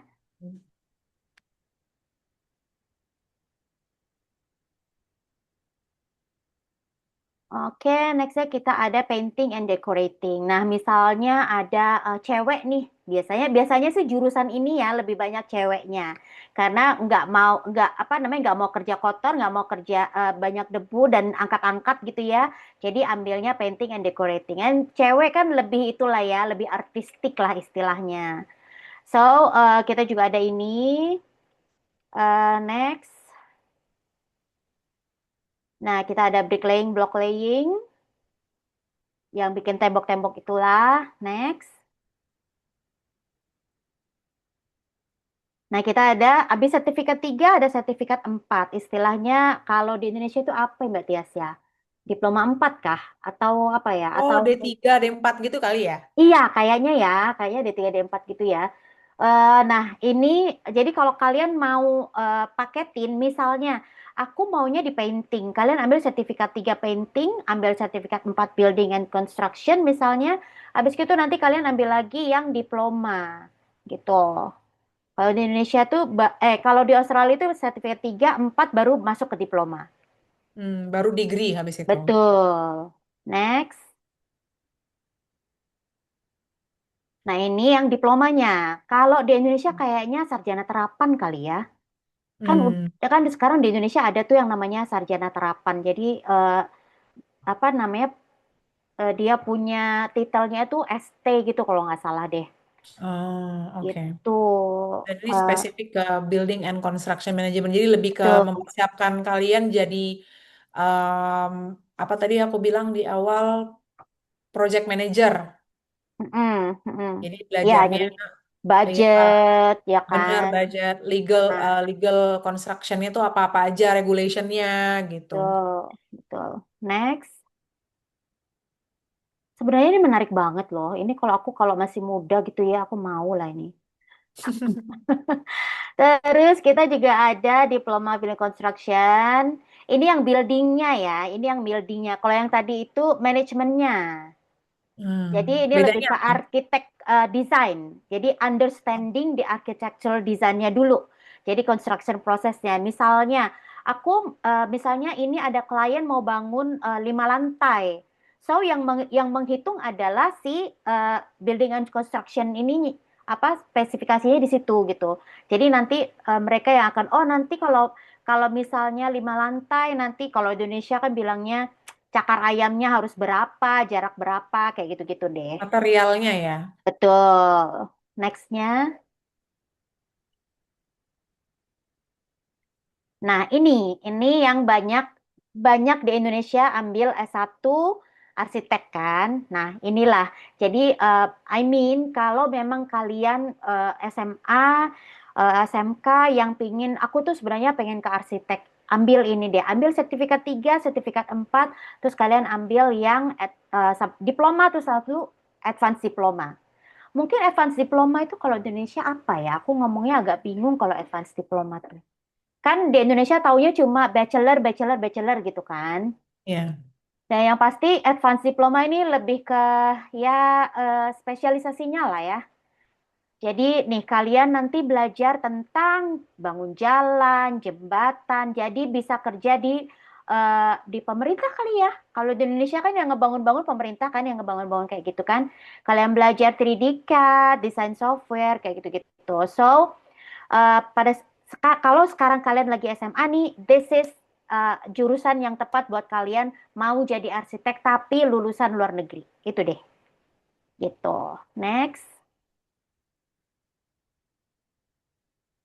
Ini video Nah, ya. nggak tahu ya kayaknya. Nah aku mau bedakan dulu ya. Oh, Nanti kalian akan lihat bahwa ada effort thought yang kuning dan ada effort thought yang hijau. Effort thought yang kuning itu untuk international student. Yang hijau itu untuk apprenticeship-nya lokal. Jadi orang-orang Australianya citizen yang apprenticeship. Jadi mereka ambil sertifikasinya untuk yang citizen gitu. Ambilnya di Evertouch yang hijau ini gitu. Next. Oke, jadi kita punya, eh, jadi kalian ambil mulai dari skillnya, ambil mulai dari awal yaitu sertifikat 3. Mau ambil carpentry, tiling, painting, bricklaying. On next, kalian paketin dengan yang sertifikat 4 dan diplomanya. Kalian mau ambil yang manajemennya atau mau ambil yang buildingnya. Dan kalau mau lebih spesifik lagi, kalian lanjutlah, kalian ambil ke yang arsiteknya. Lapangan pekerjaannya lebih luas, kalian juga ada kesempatan untuk bekerja di kepemerintahan mungkin ya kalau di sana. Next. nah ini mirip-mirip ya yang tadi ya. Iya, nah again kalau di Brisbane sekarang tuh lagi high demand banget ya, sedang membangun besar-besaran. Aku banyak students gini, kita punya kampus di Everton ini punya kampus di Melbourne, di Sydney dan di Brisbane. Kalau saran aku ya, karena sekarang Brisbane sedang banyak demand, better kalian masuknya dari Brisbane. Karena kan visa itu kita apply-nya sendiri-sendiri ya, Kak Tias ya. Jadi kalau Melbourne itu sepertinya sudah lebih crowded, sudah lebih banyak international student-nya. Eh, supaya chance kita lebih besar itu kayak kita lebih baik masuknya lewat Brisbane. Nah, kalau misalnya kalian sudah di Brisbane nih, terus misalnya kalian, Kak aku mau pindah dong ke Perth atau ke Melbourne, aku ada saudara, ada teman di sana, boleh pindah kampus dan itu tidak dikenakan biaya lagi. Gitu Oh, ya. bisa ya. Bisa pindah kampus. Jadi masuknya lewat Brisbane karena lebih kayak oh supaya chance visanya lebih bagus gitu istilahnya ya. Masuklah lewat Brisbane. Nanti kalau misalnya di sana coba, tapi jangan baru nyampe Brisbane terus minta pindah ya gitu ya. Jadi misalnya di sana kayak oh aku punya teman nih di Melbourne, jadi kita bisa sewa flat bareng, lebih irit lah ya, piti-piti buat bayar kos kayak gitu. Nah itu bisa nanti ngomong aja. Nanti kita bantu perpindahannya Jujur ini kampusnya. yang tidak em, ini kesempatan langka. Jadi kita ada beberapa sekolah juga yang kerjasama dan kita bikin webinar. itu belum pernah mention ini sebelumnya. Kalian bisa pindah Hmm, dari kota satu ke kota lain. Karena mm-mm, mungkin kebanyakan sekolahnya cuma ada satu kota aja, ada betul. 4 gitu ya. Yang kalian bisa rotasi, misalnya bisa pindah experience different city, terus juga um, mungkin explore different opportunity, work opportunity. Misalnya kayak kalau Betul. tulis sama Mbak Desi di sini, Perth itu juga lumayan banyak project-project mining, Hmm. teman-teman. Oh. Iya, jadi lebih ke kayak daerah terpencil, terus di kerjanya misalnya 2 minggu, terus seminggu free gitu. Kita bilangnya Hmm. FIFO, fly in fly out. Jadi mungkin, oh kalau chance buat kerja di Perth lebih banyak, oh mungkin bisa pindah ke sana. So sekolahnya Everton ini kasih opportunity yang lumayan bagus buat teman-teman bisa explore kota yang berbeda dan pekerjaan, chance pekerjaan juga yang berbeda-beda gitu ya. Betul. Oke, next. Nah, ini ya. Again ya, nggak apa, nothing wrong with wanting a lot of money, ya kan? Jadi no shame, kalau kita mau cari duit yang lebih gede ya inilah sebenarnya itu makanya kayak orang Australia sendiri pun itu mereka selalu kayak diceng-cengin gitu loh sama pekerja trading. Jadi kayak apaan lu ke kantor tiap hari, iya emang pakai jas keren gitu kan, tapi duitnya banyakan gue gitu. Banyakan gue yang carpentry gitu kan, banyakan gue yang kerja bangunan gitu. Jadi ini tuh memang bukan rahasia umum ya. Jadi sudah rahasia umum ya kalau ini tuh pekerjaan construction itu the most highest paying job in Australia gitu. Iya, Next. ini aku juga Ah, ngasih gambaran lagi kayak teman aku kerja di IT gajinya 100 ribu dolar per year. Kerjanya depan laptop, remote, dibandingkan sama carpenter yang kerjanya eh, equally sama kerja kerasnya, tapi dibayar sama juga. Coba hmm. kita bandingkan di Indonesia. Oh, jauh banget. Makanya aku bilang, uh, aku kalau ke sekolah-sekolah ya, presentasi di depan anak-anak, aku selalu tanya gini, siapa yang mau gaji 100 sampai 200 juta per bulan? Semua yang angkat tangan, semua angkat tangan. Terus aku tanya lagi, siapa yang mau jadi tukang bangunan? Gak ada yang mau. Padahal, padahal tukang bangunan itulah yang punya gaji sampai 100 juta per bulan. Gitu. Hmm, Jadi itu yang anak-anak Indonesia ya. belum tahu. Oke, next. Oke, next. Nah, pertanyaannya dari tadi kayaknya umur ya. Kalau umur kita minimal 18 tahun sampai sekitar 30-35 tahun. Again, apa ya? eh karena ini sekolah ke luar negeri, so sebetulnya kita lebih lebih banyak harus a lot of consideration dalam pengajuan visanya gitu. Karena misalnya 30, misalnya 40 tahun mau enroll, tapi di Indonesia itu memang pekerjaannya di bidang konstruksi. Itu sangat nyambung, sangat align. And itu yang selalu kita bilang profilnya itu strong banget. Artinya mau umur 40 tahun pun kalau profilnya oke, align masuk, itu visanya cakep gitu. Ya kan Kak Tias ya? Nah, Ya. kalau yang umurnya 30 misalnya, umurnya 30 terus mau masuk tapi selama di Indonesia itu pekerjaannya nggak nyambung gitu dengan jurusan apa yang diambil di Australia gitu ya. Nah, itu pekerjaan keras untuk Kak Tias dan rekan-rekan di iStudent Plus ya. Ya, makanya harus konsultasi dulu. Betul, betul. Jadi again, makanya kenapa kita selalu campaign-nya di sekolah-sekolah supaya itulah anak-anak SMA dan SMK itu udah mulai startnya itu dari eh, sebenarnya dari kelas 11 itu udah harus start sih sebetulnya ya. Ya, 1 tahun sebelum persiapan. Betul, dipersiapkan betul-betul. Dan lagi IELTS. IELTS ini kita dari SD sudah dapat bahasa Inggris. Yes, oke. Sampai SMA kita dapat bahasa Inggris. Tapi apakah pada saat kita ambil IELTS test itu nilainya bisa bagus? Again ya, ini tuh apa? Indonesia itu kencengnya di teori. Jadi pada saat ngerjain tes langsung, apalagi udah mulai speaking ya kan, udah mulai berantakan tuh, writingnya juga berantakan. Nah itu yang harus dipersiapkan dari sekarang. Nah kita kuliahnya itu hanya seminggu 2 kali. Kalian kan kalau visa student itu bisa dapat 24 jam per minggu untuk kerja legal ya. Nah, pada saat kalian nggak kuliah, kalian bisa kerja. Jadi, kalian kuliah di Australia 2 tahun itu, CV-nya nggak kosong. Banyak banyak experience yang kalian dapatkan selama 2 tahun itu. Kuliah dari jam 7 sampai kira-kira jam 3, tergantung dari pada saat praktek. Biasanya kalau lagi praktek kan bisa aja molor waktunya ya. Kayak gitu, semuanya di kampus. Nah, kampus kita semuanya itu berupa, jadi kalau kalian pernah lihat kayak semacam film-film Hollywood or behind the scene gitu ya. Di Hollywood itu satu area besar, nah terus ada banyak studio. Jadi dalam satu area itu mereka bisa syuting di studio berapa. Nah, kampus Everthought kita itu juga kayak gitu, satu area besar. Nah, itu tuh ada building-buildingnya sendiri. Nah, ini misalnya untuk belajar carpentry yang ini untuk belajar block laying yang ini untuk painting kayak gitu. Jadi eh, besar banget kelas kita adalah ya praktek gitu. Jadi bukan cuma duduk di kursi ngeliatin materi gitu dan ngapalin, bukan bukan kayak gitu. Kayak workshop ya. Yes, semuanya workshop. Jadi kalau misalnya yang jurusan masak ya kelasnya ya kayak di dapur kayak master chef kayak gitu.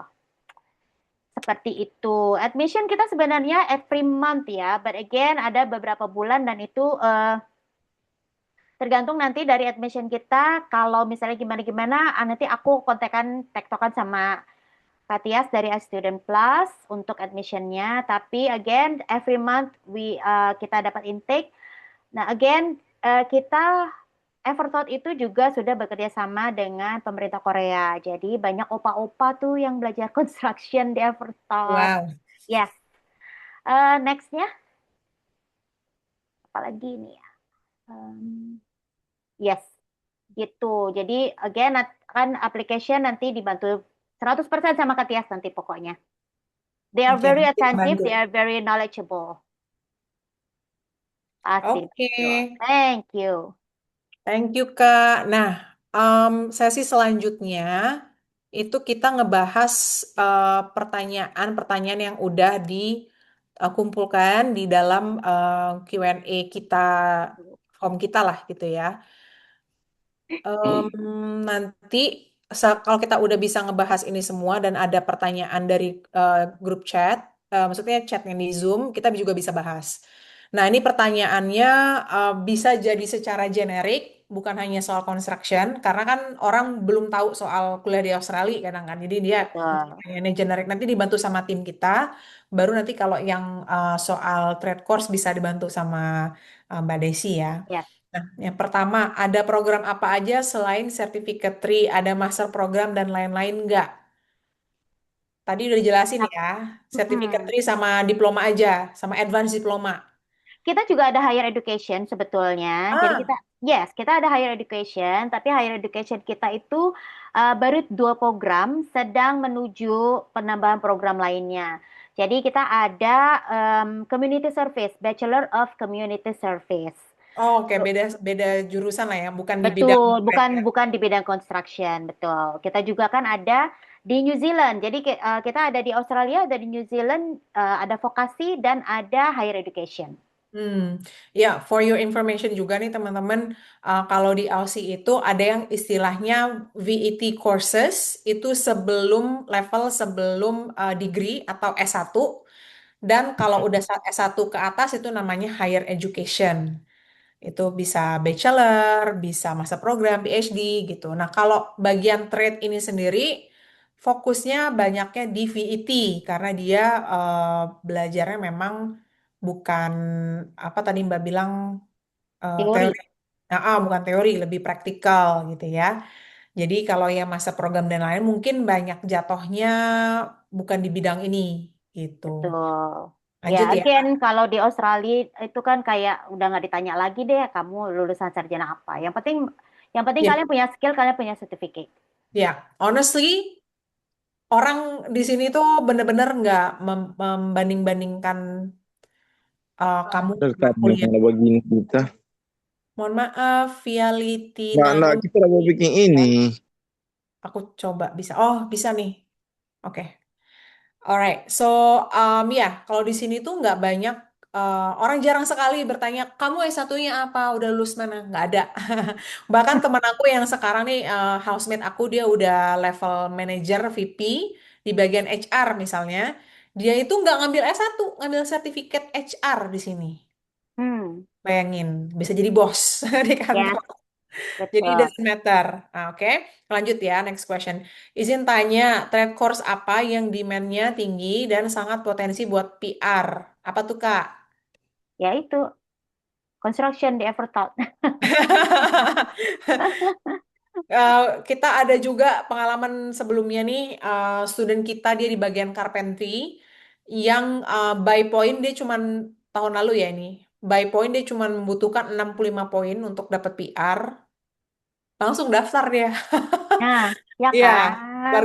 dia khusus bukan carpenter, dia khusus painter pengalaman dia. Jadi dia dari Hmm, WHV sebelumnya, bukan orang Indonesia, dia orang South American kalau nggak salah orang Chile. Jadi dia udah pernah WHV di New Zealand pertama, terus lanjut di Aussie, terus lanjut ngambil sertifikat gitu di bidang carpentry dan dia pekerjaannya memang dari di New Zealand sampai Australia itu dia memang bagian itu painting dan lain-lain. Dulu dia pernah S1 di negaranya itu jurusan engineering. hmm, Jadi align. Nah, teman-teman ini juga pengalaman kita ngebantu student dari S1 bisa nggak turun ke diploma? Bisa, asalkan bisa. ceritanya apa dulu nih? Ya, jadi Aspirasi. storytellingnya dulu nih yang penting. Benar. Iya, kalian apa aspirasinya apa, background kalian apa? Makanya tadi aku bilang di awal CV kalian kita kasih dulu ke kita Tuh, gitu. itu. So ya, Harus lihat so CV dulu deh.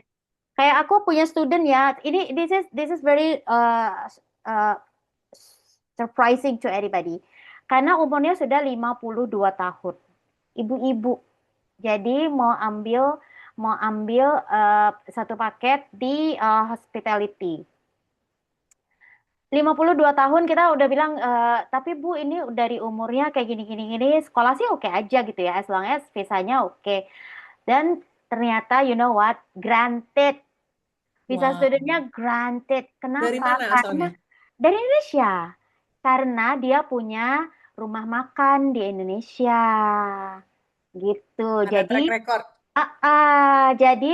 oh dia punya bisnis di Indonesia kok dan nyambung gitu dia mau belajar ya namanya punya rumah makan pengen belajar lah supaya bisa manage bisnisnya supaya jadi lebih besar kayak gitu jadi di apa storytellingnya tuh diperkuat gitu. Betul. Nanti kita bantulah Yes, mengkurasi uh, betul. genuine statement kalian ya. Oke, nah, apakah ada batas umur studi? Oh, baru aja dibilang. Nah itu Nggak jadi perlu dibahas. tergantung ya tergantung kalau misalnya kalian umur 40 aku bilang ya terus kalian udah pernah kerja kan kalau di Indonesia namanya kerja bangunan nggak perlu ada sertifikasi ya jadi misalnya kalian udah aku deh pernah pernah aku deh kerja di PT ini jadi tukang bangunan misalnya aku bantu-bantu kayak gini nah itu masukin aja itu biar bisa kita align gitu ya Katias ya. Ya, betul.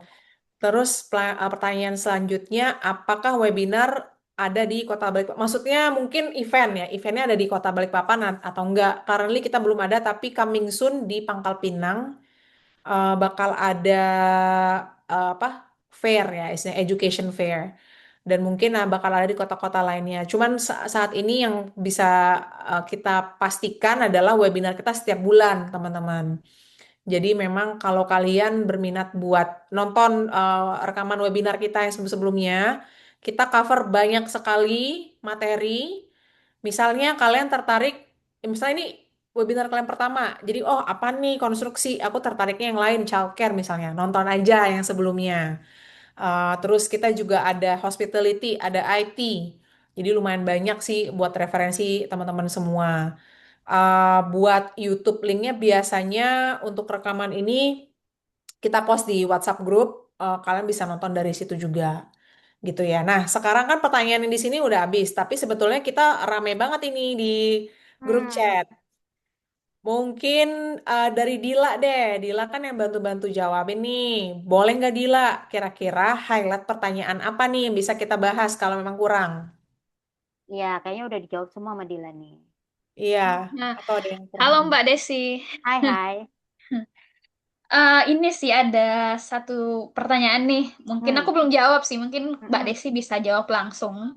Semoga ya. Untuk jurusan yang sama, kenapa antar kampus beda ya untuk completion duration-nya? Misalnya, sertifikat 3 carpentry di Evertalk itu kan 70 weeks. Dan di tempat Mm-mm. lain atau di kampus lain sampai 90 weeks. Nah, itu gimana tuh, Kak? Nah, aku nggak bisa ngomongin comparean dengan institut lain, dengan college lain ya. Ya, secara general aja, Eh, Kak. karena gini, kalau di Evertot again kita semua praktikal. Jadi kalian tuh benar-benar kerja langsung di workshopnya. So I think kalau kalian gini, learning by doing itu pasti lebih efektif daripada kalian cuma misalnya kalian kalau inget ya kalau pelajaran olah penjas di Indonesia itu ya kan lompat tali nanti dijabarkan ini harus begini volley harus itu teori tapi pada saat kita mau main volley beneran itu tuh nggak yang teori itu kayak kayak nggak masuk ke sini kan memang harus dilakukan dulu baru bisa nyantol di sini gitu nah kenapa nggak lama kayak yang lain aku nggak tahu program yang lain seperti apa yang jelas di Evertaught you gain all the practical knowledge that you need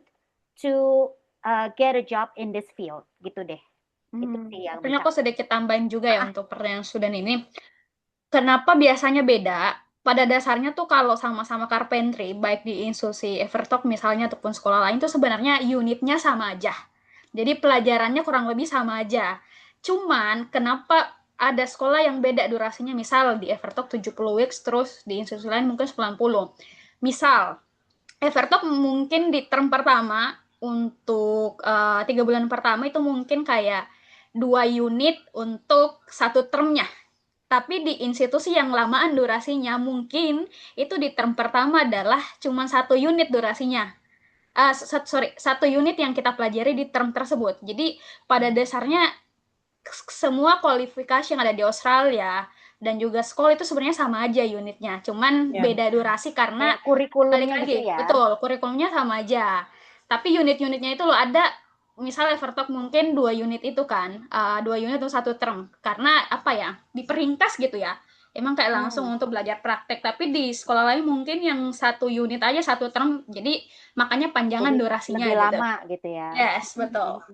Itu Unit sih. itu matkul ya, maksudnya ya teman-teman. Ya, makulnya Ya. betul Jadi biar nggak bingung, mata kuliahnya bisa totalnya itu ada 10 misalnya mm. dalam regulasi kurikulumnya, tapi periodenya masing-masing sekolah bakal beda-beda gitu ya. hmm. Oke, ada lagi Dila yang perlu dibahas dari pertanyaan-pertanyaan teman-teman di sini? Rata-rata sih sebenarnya lain Ini anak nanyain WHV tuh semua kayaknya permasalahan umur ada batasan umur apa enggak. Kedua adalah bisa downgrade kah dari S2 ke sertifikasi ini. Pada Bisa. dasarnya sebenarnya udah aku jawab semua sih, itu aja. Itu aja Bisa kok, rata-rata. Hmm. don't worry. Yang Em, host ini S2 loh, tapi nggak punya sertifikat. aku turun 2 level. nah ya Iya, kayak master ya loh. itu ceritain coba Iya, ceritain ceritain tapi dong ya Kak dikit pengalamannya pengalamannya. ya Aku S1 real estate, S2 bisnis. Ngaco, kelihatan yang ngaco, sebenarnya ada jalannya gitu ya. Karena emang suka entrepreneurship karena dibesarkan dari keluarga yang ada entrepreneurshipnya. Ya udah, dan real estate ya waktu itu however dapatnya itulah pokoknya. Panjang story-nya tapi however dapatnya real estate gitu ya. Nah, terus pas kerja, aku kerjanya di tech companies di Indonesia. Kerjanya di tech related sebagai data analis. 6-7 tahun lah. I really enjoy that. Dan artinya kalau aku masuk kuliah di sini, ngapain jurusannya?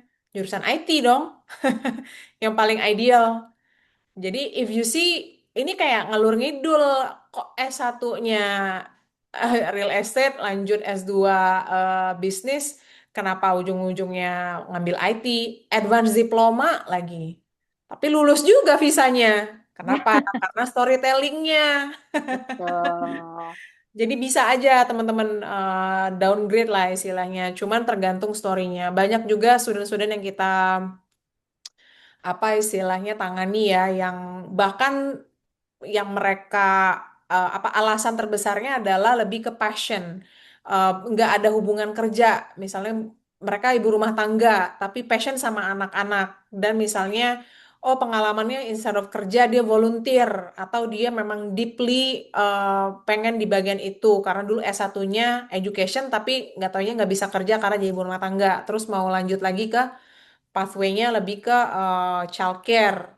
Ada, ada yang macem-macem ya. Ada yang bahkan SMA, lulus SMA belum pernah kuliah gitu. Ngambilnya em, cookery karena dia suka masak. Lulus visanya. So don't worry about it. Kalau memang kalian yakin dengan jalan kalian, persiapan-persiapan kalian juga. Persiapan di sini nih maksudnya kayak biaya kuliahnya juga gitu ya. Ada beberapa alasan penolakan juga karena biayanya em, maksudnya apa namanya financial statementnya nggak sesuai dengan standar gitu ya. So that's one of other things yang bisa di consider juga buat di prepare. Again, prepare ahead, jangan 2 bulan sebelum, Betul. 3 bulan sebelum, 6 bulan lah at least. Jadi kita Ya. bisa planning semuanya gitu. Student-student aku tuh yang dari SMA, kebanyakan mereka sudah kan kayak mereka tuh dari kelas 11 itu udah mulai prepare sama agensinya. Jadi udah mulai tuh di prepare. Nah, pada saat mereka misalnya ulang tahun deh ke 18 itu mereka langsung enroll. Mereka apply itu padahal masih lama ya itu lulusnya itu. Kayak kemarin aku yang di Les Swiss untuk cookery itu sudah enroll sudah apply dari bulan Februari. Baru mulai prosesnya itu setelah dia lulus kan. Jadi yang kayak gitu-gitu tuh harus kita udah mulai tektokan sama agensi sih harusnya sih. Ya, ya. Jauh-jauh bulan. Mm-mm. Oh, ini juga ada pertanyaan Kak soal biaya course-nya berapa. Dan Mm-mm. mungkin nggak belum di-spill sama Kak Desi, mungkin bisa bilang start from-nya berapa gitu. Oke, oke. Untuk yang untuk construction di Laurus Education itu untuk tuition fee-nya again fleksibel, tapi nanti kita ngikut dari suggestion-nya pihak agensi. Misalkan agensi nanti yang tahu kan finansialnya seperti apa. Karena ada beberapa student yang dari agensi tertentu itu maunya misalnya apa depo kita misalnya 5.000, tapi agensi itu menuntut bahwa oh better kita naikin deh, gedein supaya lebih cakep lah itu profile untuk di visanya kayak gitu masing-masing ya. Nah, untuk di Everton sendiri, di Lawrence Education sendiri, eh, kita ada kasih flexibility, kalian bisa bayar per bulan atau kalian bisa bayar per 3 bulan. Jadi misalnya aku kasih contoh ya, eh, sudah depo, sudah depo di muka kan ini untuk pendaftaran 5.000 misalnya. Misalnya totalnya 21.000 deh sampai lulus ya, sampai lulus 21.000 itu sudah sampai diploma. Terus kan deponya 5.000. Nah, sisanya itu kita bagi per bulan, tapi pembayarannya itu ini anak ini ambil carpentry di Brisbane. Dia bulan September nih bulan depan udah mulai, tapi dia baru bayar uang sekolah lagi itu di Februari. Gitu. Jadi you have time, kalian bisa punya waktu untuk kalian sendiri kerja cari uang untuk bayar biaya sekolahnya, atau bisa kasih waktu juga untuk keluarga, untuk orang tua di Indonesia, untuk napas lah ya, untuk napas. Oh, habis keluar duit segini banyak, masih ada sekian bulan lagi untuk bayar kuliah selanjutnya, kayak gitu. Oke, sangat membantu ya berarti Ya, dari segi teman-teman, segi finansial buat teman-teman ya, yang mikir berapa sih gitu. ya. Jujur, info juga nih teman-teman, tadi ada yang nanyain diploma, certificate atau VET dibandingkan sama higher education itu jauh lebih affordable. Yes, Jadi salah satu kemudahan juga sekolah di Australia itu kalau mau ngambil ijazah nggak perlu sampai S1, S2, udah bisa dapat kerja dan juga lebih affordable dibandingkan yang higher education tadi. So, betul. apalagi kalau kalian mau kerja sambilan ya, mau nabung juga, so will be a good option for you. The best option Hmm. mostly. Contohnya deh ya, contohnya ini aku ada paket di Brisbane Perth Melbourne itu berlaku harganya sertifikat 3 dan sertifikat 4 carpentry dan building construction itu totalnya 24.500. Hmm. Oke, 120 minggu. 120 minggu itu berapa tahun tuh?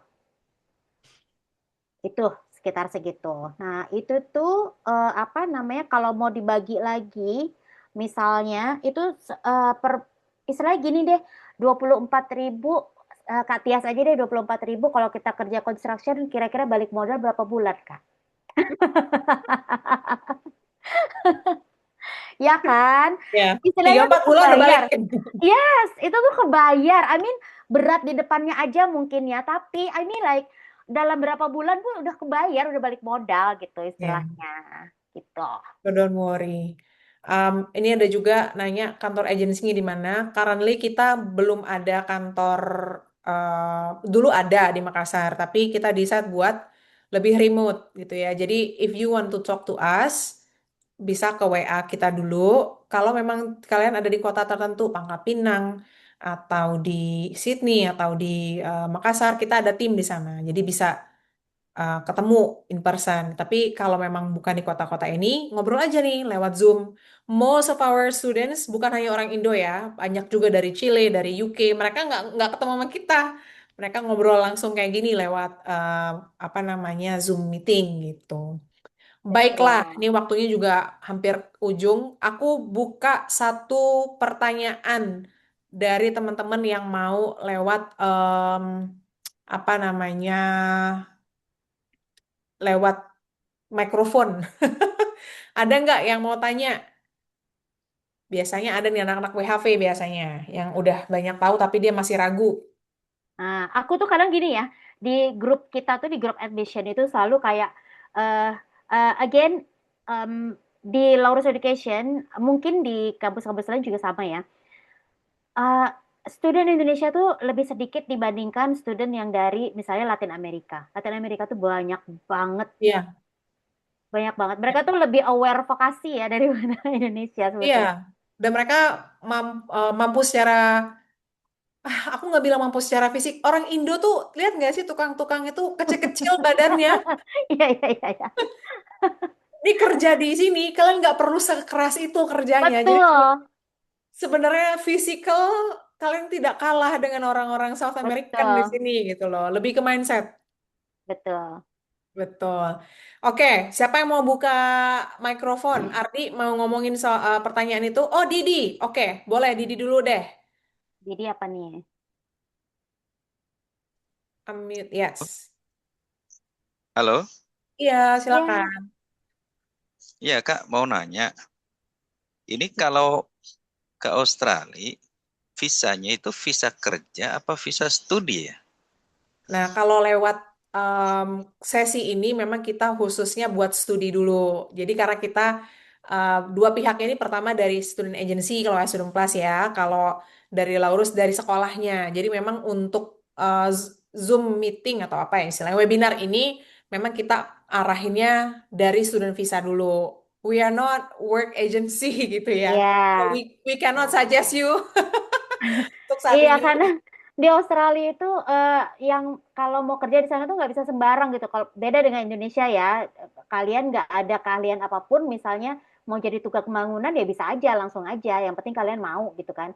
Kalau di Australia nggak bisa kayak gitu. Kalian harus punya sertifikasi. Dapatnya di mana sertifikasi itu ya harus sekolah dulu gitu. Oh jadi visanya visa Visa studi ya jatuh. student, yes betul.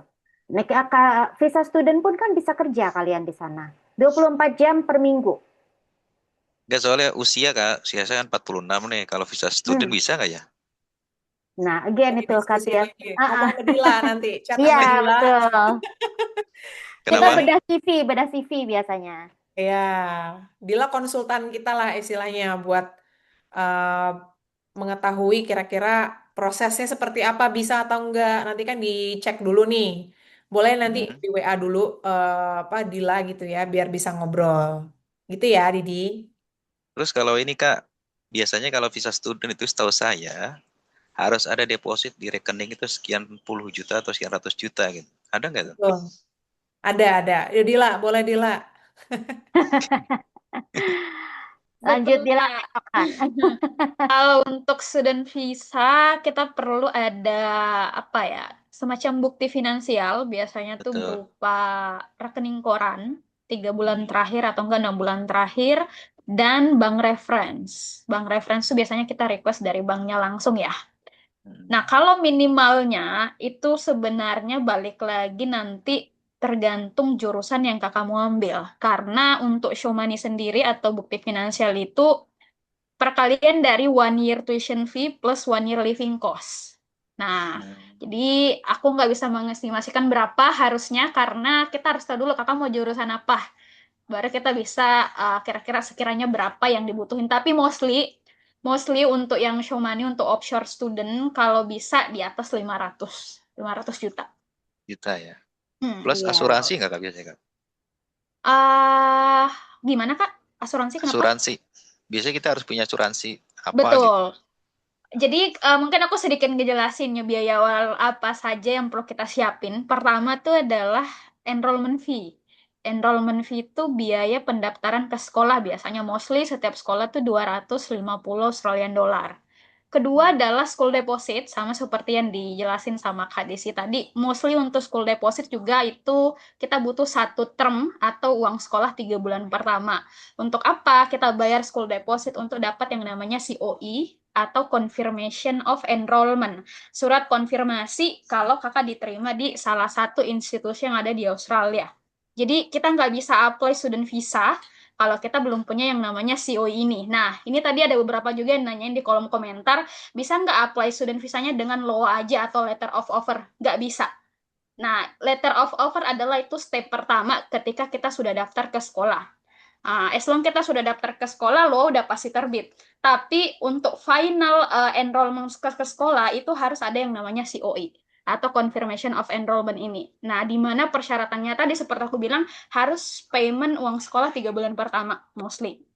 Nah, itu biaya kedua. Biaya ketiga, contoh kalau construction course itu kan banyak praktek, which is bakal ada Halo, Dila. Putus, Halo? Dila hilang. Halo? Ya, Dila menghilang. jadi Jaringan, Kak. 2050 Australian dollar. Terus terakhir adalah student insurance. Betul, kita harus punya insurance. Ya, kalau di Indo BPJS lah ya, tapi kalau di lebih tepatnya karena ini khusus student visa gitu. Sekarang tuh per tahunnya 700. Jadi durasi insurance itu mengikuti durasi sekolah yang kakak ambil. Misal, kakak study 2 tahun dan itu dibayar di awal full, berarti sekitar 1.400 misalnya. Itu ya, Kak. Ya. Sebenarnya banyak hal yang lebih rinci dan memang persoalan biaya itu sangat-sangat spesifik. Tergantung jurusannya apa. Bahkan misalnya mau lanjut higher education, itu bakal beda lagi biayanya.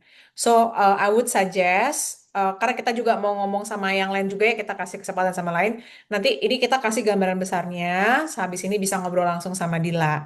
Gitu ya, Didi ya. Oke Kak. Oke, Thank thank you you. very much. Nah, yang kedua nih, ada Ray. Silakan Ray, mau nanya apa?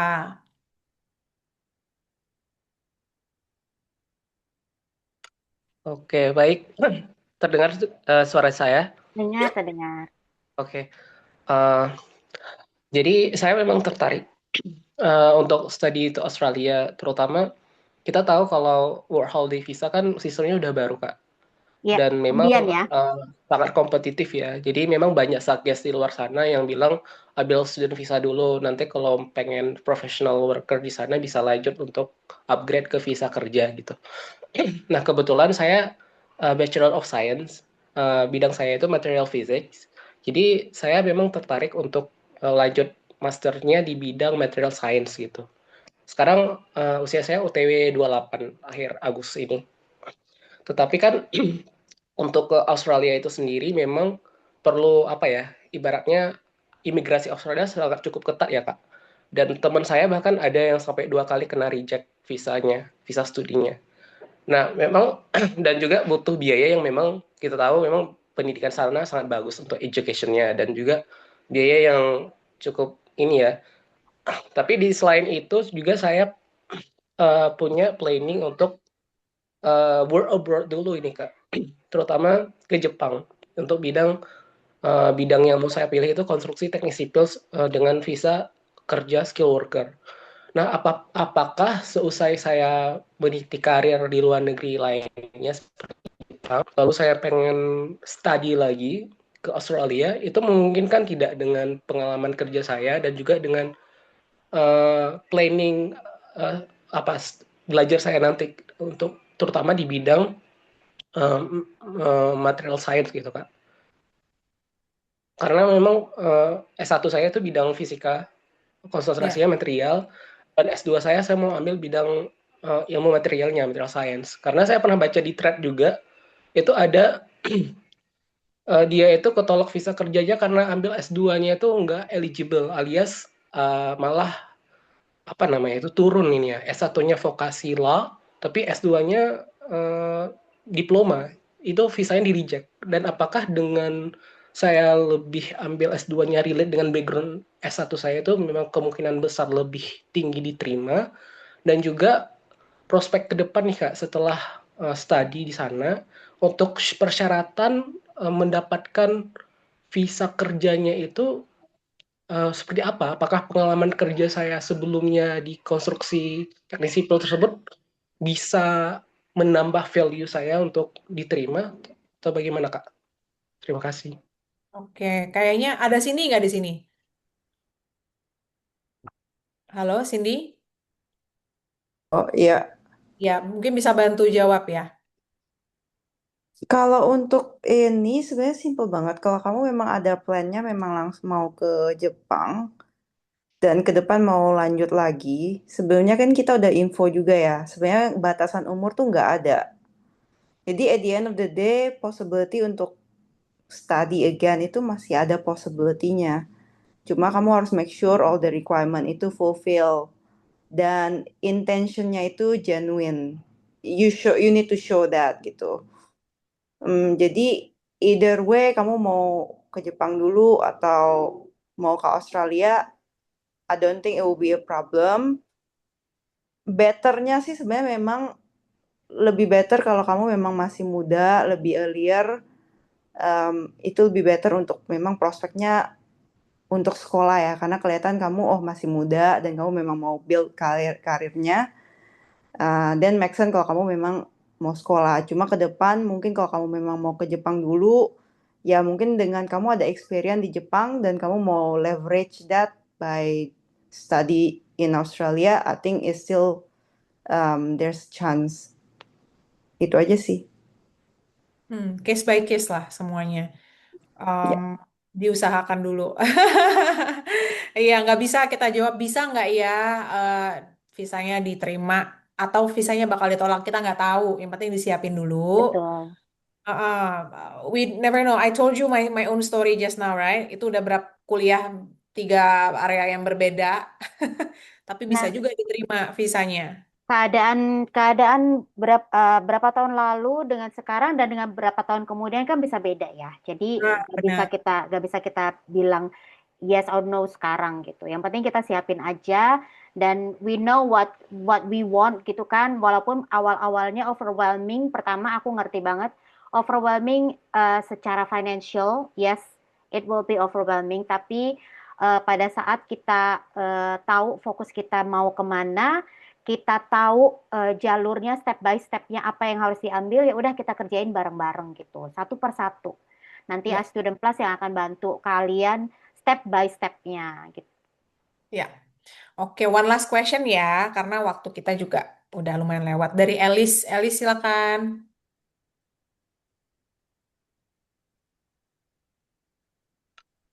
Halo, Elis mau bertanya? Halo, siang. Selamat Ya, siang. siang. Aku mau nanya karena ini kan agak jauh ya agentnya ya. Kan saya kan di Medan di Sumatera Utara. Nah, aku kemarin ada tanya-tanyaan di Medan. Katanya kalau pilih sekolah, pilih uni ya di Australia jangan pilih yang kecil-kecil gitu karena eh, probabilitasnya visanya keluar itu susah. Terus kalau misalkan visanya sudah di reject, itu bakalan kena blacklist dan nggak bakalan gampang lagi untuk apply mau ke sana lagi gitu. Apakah itu benar? Maksudnya statement seperti itu ya kan? Karena kan yang direkomend itu semua uni-uni yang terkenal gitu kan, yang agak mahal lah gitu. Sementara kan kita mau cari yang inilah yang cukup di budget kita gitu kan. Nah itu sih, apakah memang benar setelah visa kita, let's say uninya udah apa college-nya udah terima, oke semua terima, tapi visanya nggak keluar. Nah apakah benar itu memang eh, ke depannya bakalan agak susah gitu untuk mau apply lagi atau gimana gitu. Mm-mm. Boleh Cindy mungkin jelasin lagi pilihan sekolah seperti apa? Boleh. Untuk pilihan sekolah itu sekarang memang banyak perubahan juga di prioritas number kuota ya. Ada untuk yang mana aja higher education atau vocational kursus ya, provider. Em, Jujur kalau memang kamu mau fokusnya memang ke bagian yang apa namanya lebih ke higher education, yang misalnya gini deh, karena vocational kursus itu emang khususnya lebih ke skill kayak untuk ready for work gitu purpose-nya. Jadi very different sebenarnya, tapi untuk higher education bachelor dan master dan misalnya S3 sebenarnya memang pertimbangan dari universitasnya udah lumayan besar dan tuition fee-nya juga lumayan udah higher budget ya. Jadi untuk visa itu sendiri memang lebih mudah karena ya itu tadi pertimbangannya. Dan untuk vocational itu karena memang itu lebih ke job ready kursus, itu kita perlu banget make sure ada genuine intention untuk study dan kamu ada clear plan. Kamu pengen abis ini memang beneran, misalnya kalau kamu belajarnya pengen di trade work, ya basically trade study misalnya gitu kan, related study. Jadi kamu make sure kamu ntar juga harus make sure kamu ada intention untuk sekolah belajar kerja di sana dan mungkin previously ada job experience in that field juga gitu ya, which is kelihatan banget obviously you have that plan. Jadi the chance of getting the visa juga sebenarnya ada very quite high, pretty good. Tapi di sini juga jadi tapi pertimbangannya dengan berhubung dengan mereka lebih kelihatan banget mereka lebih pay attention dengan your attention, your genuinity ya. Karena karena vocational kursus is pretty much is a lot cheaper. Harganya lebih murah dibandingkan S1, S2, S3.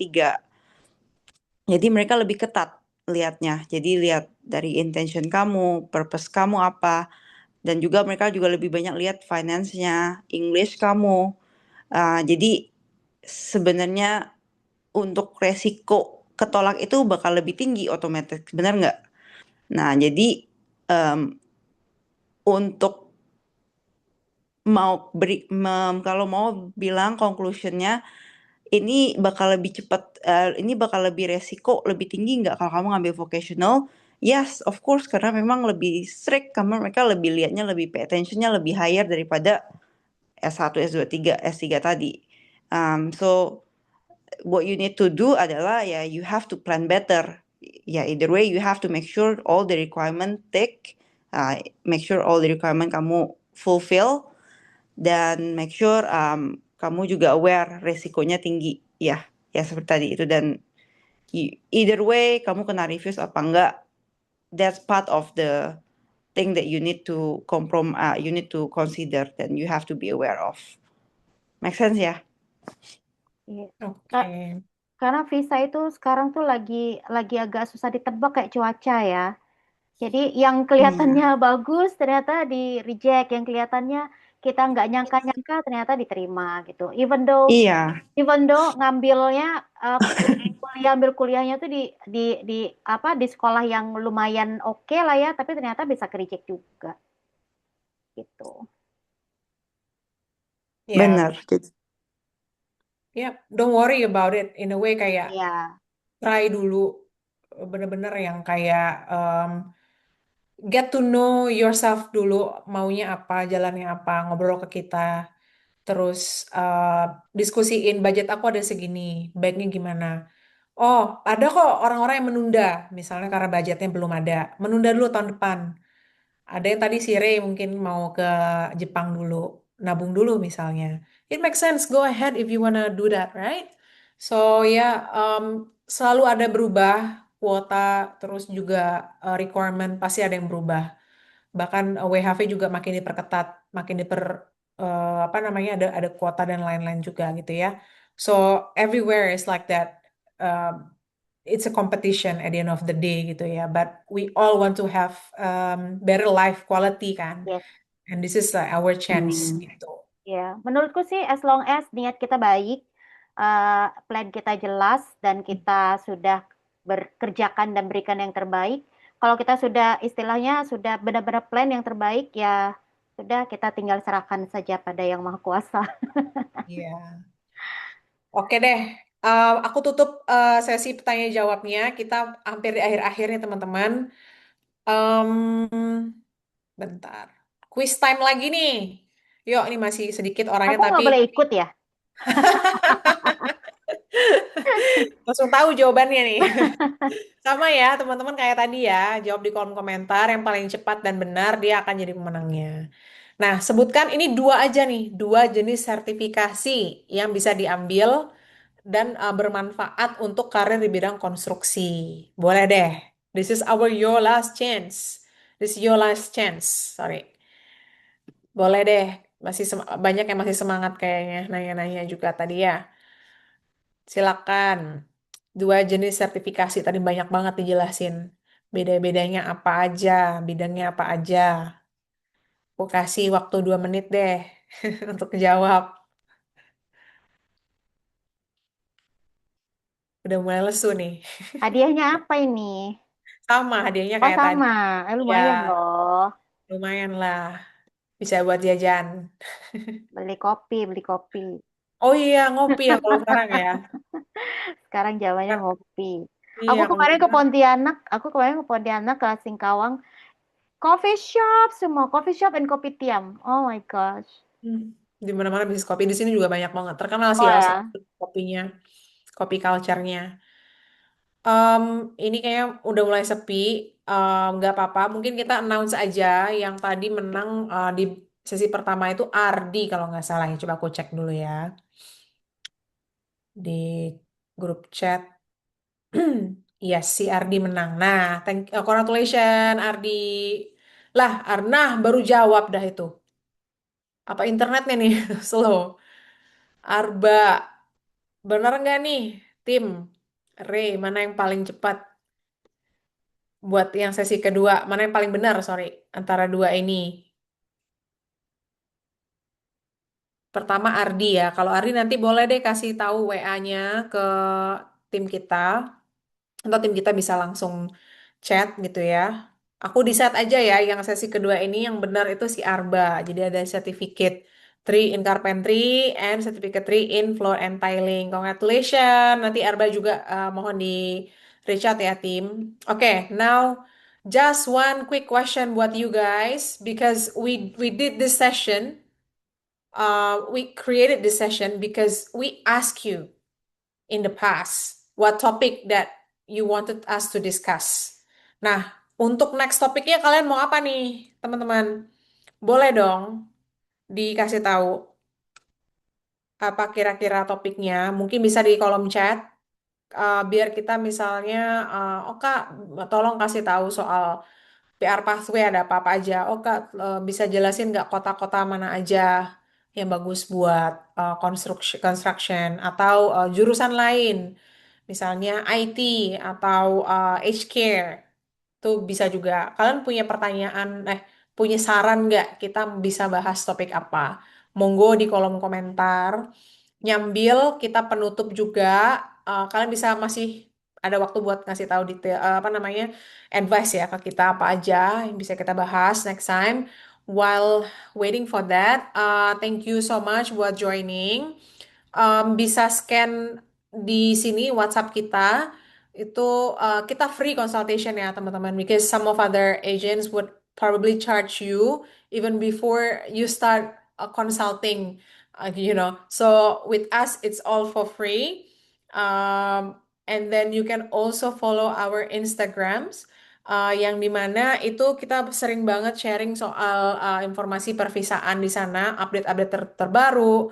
Terus juga school tour gitu ya, kampus-kampus tour gitu. Bisa kalian banding-bandingin mas sekolah mana nih yang bagus nih di kota mana gitu ya, atau tentang lifestyle yang ada di apa namanya, Australia itu seperti apa sebagai student. Untuk nanti apa namanya, rekamannya kalian scan WA aja, nanti kita kirimin aja lewat situ. You can just chat with us there gitu ya, biar nanti kita update, kita upload di YouTube, nanti kita kasih. Anak-anak WHV boleh tuh kalau mau ke open day-nya Oh, Evertop di Melbourne. bener banget, aku lupa lagi masukin ke sini. Jadi kampus dari Evertot sendiri ya, atau Ya, Laurus nih? dari Evertop. Evertot itu ada open day. Yes. Apa tuh Mbak? Tanggal berapa ya itu aku? Wait. Nanti kita share aja kali ya di grup. Yes. Di grup atau di Instagram. Jadi follow aja, nanti kita kasih tahu Ya, detailnya. Siapa betul. tahu yang WHP udah ada di Melbourne bisa langsung visit sekolahnya. Betul. Alright then. Thank you so much everyone for your time. Makasih juga buat Mbak Desi ya udah Thank you, Student ya bantu Plus. kita. Thank you so much. I Thank hope you you teman-teman guys, semua. semoga bermanfaat sesinya. We hope to talk to you in person. Yes. See you Alright. in Melbourne. See you in Perth, Brisbane. See you in Australia. See you in Australia. Thank you so much. Dadah.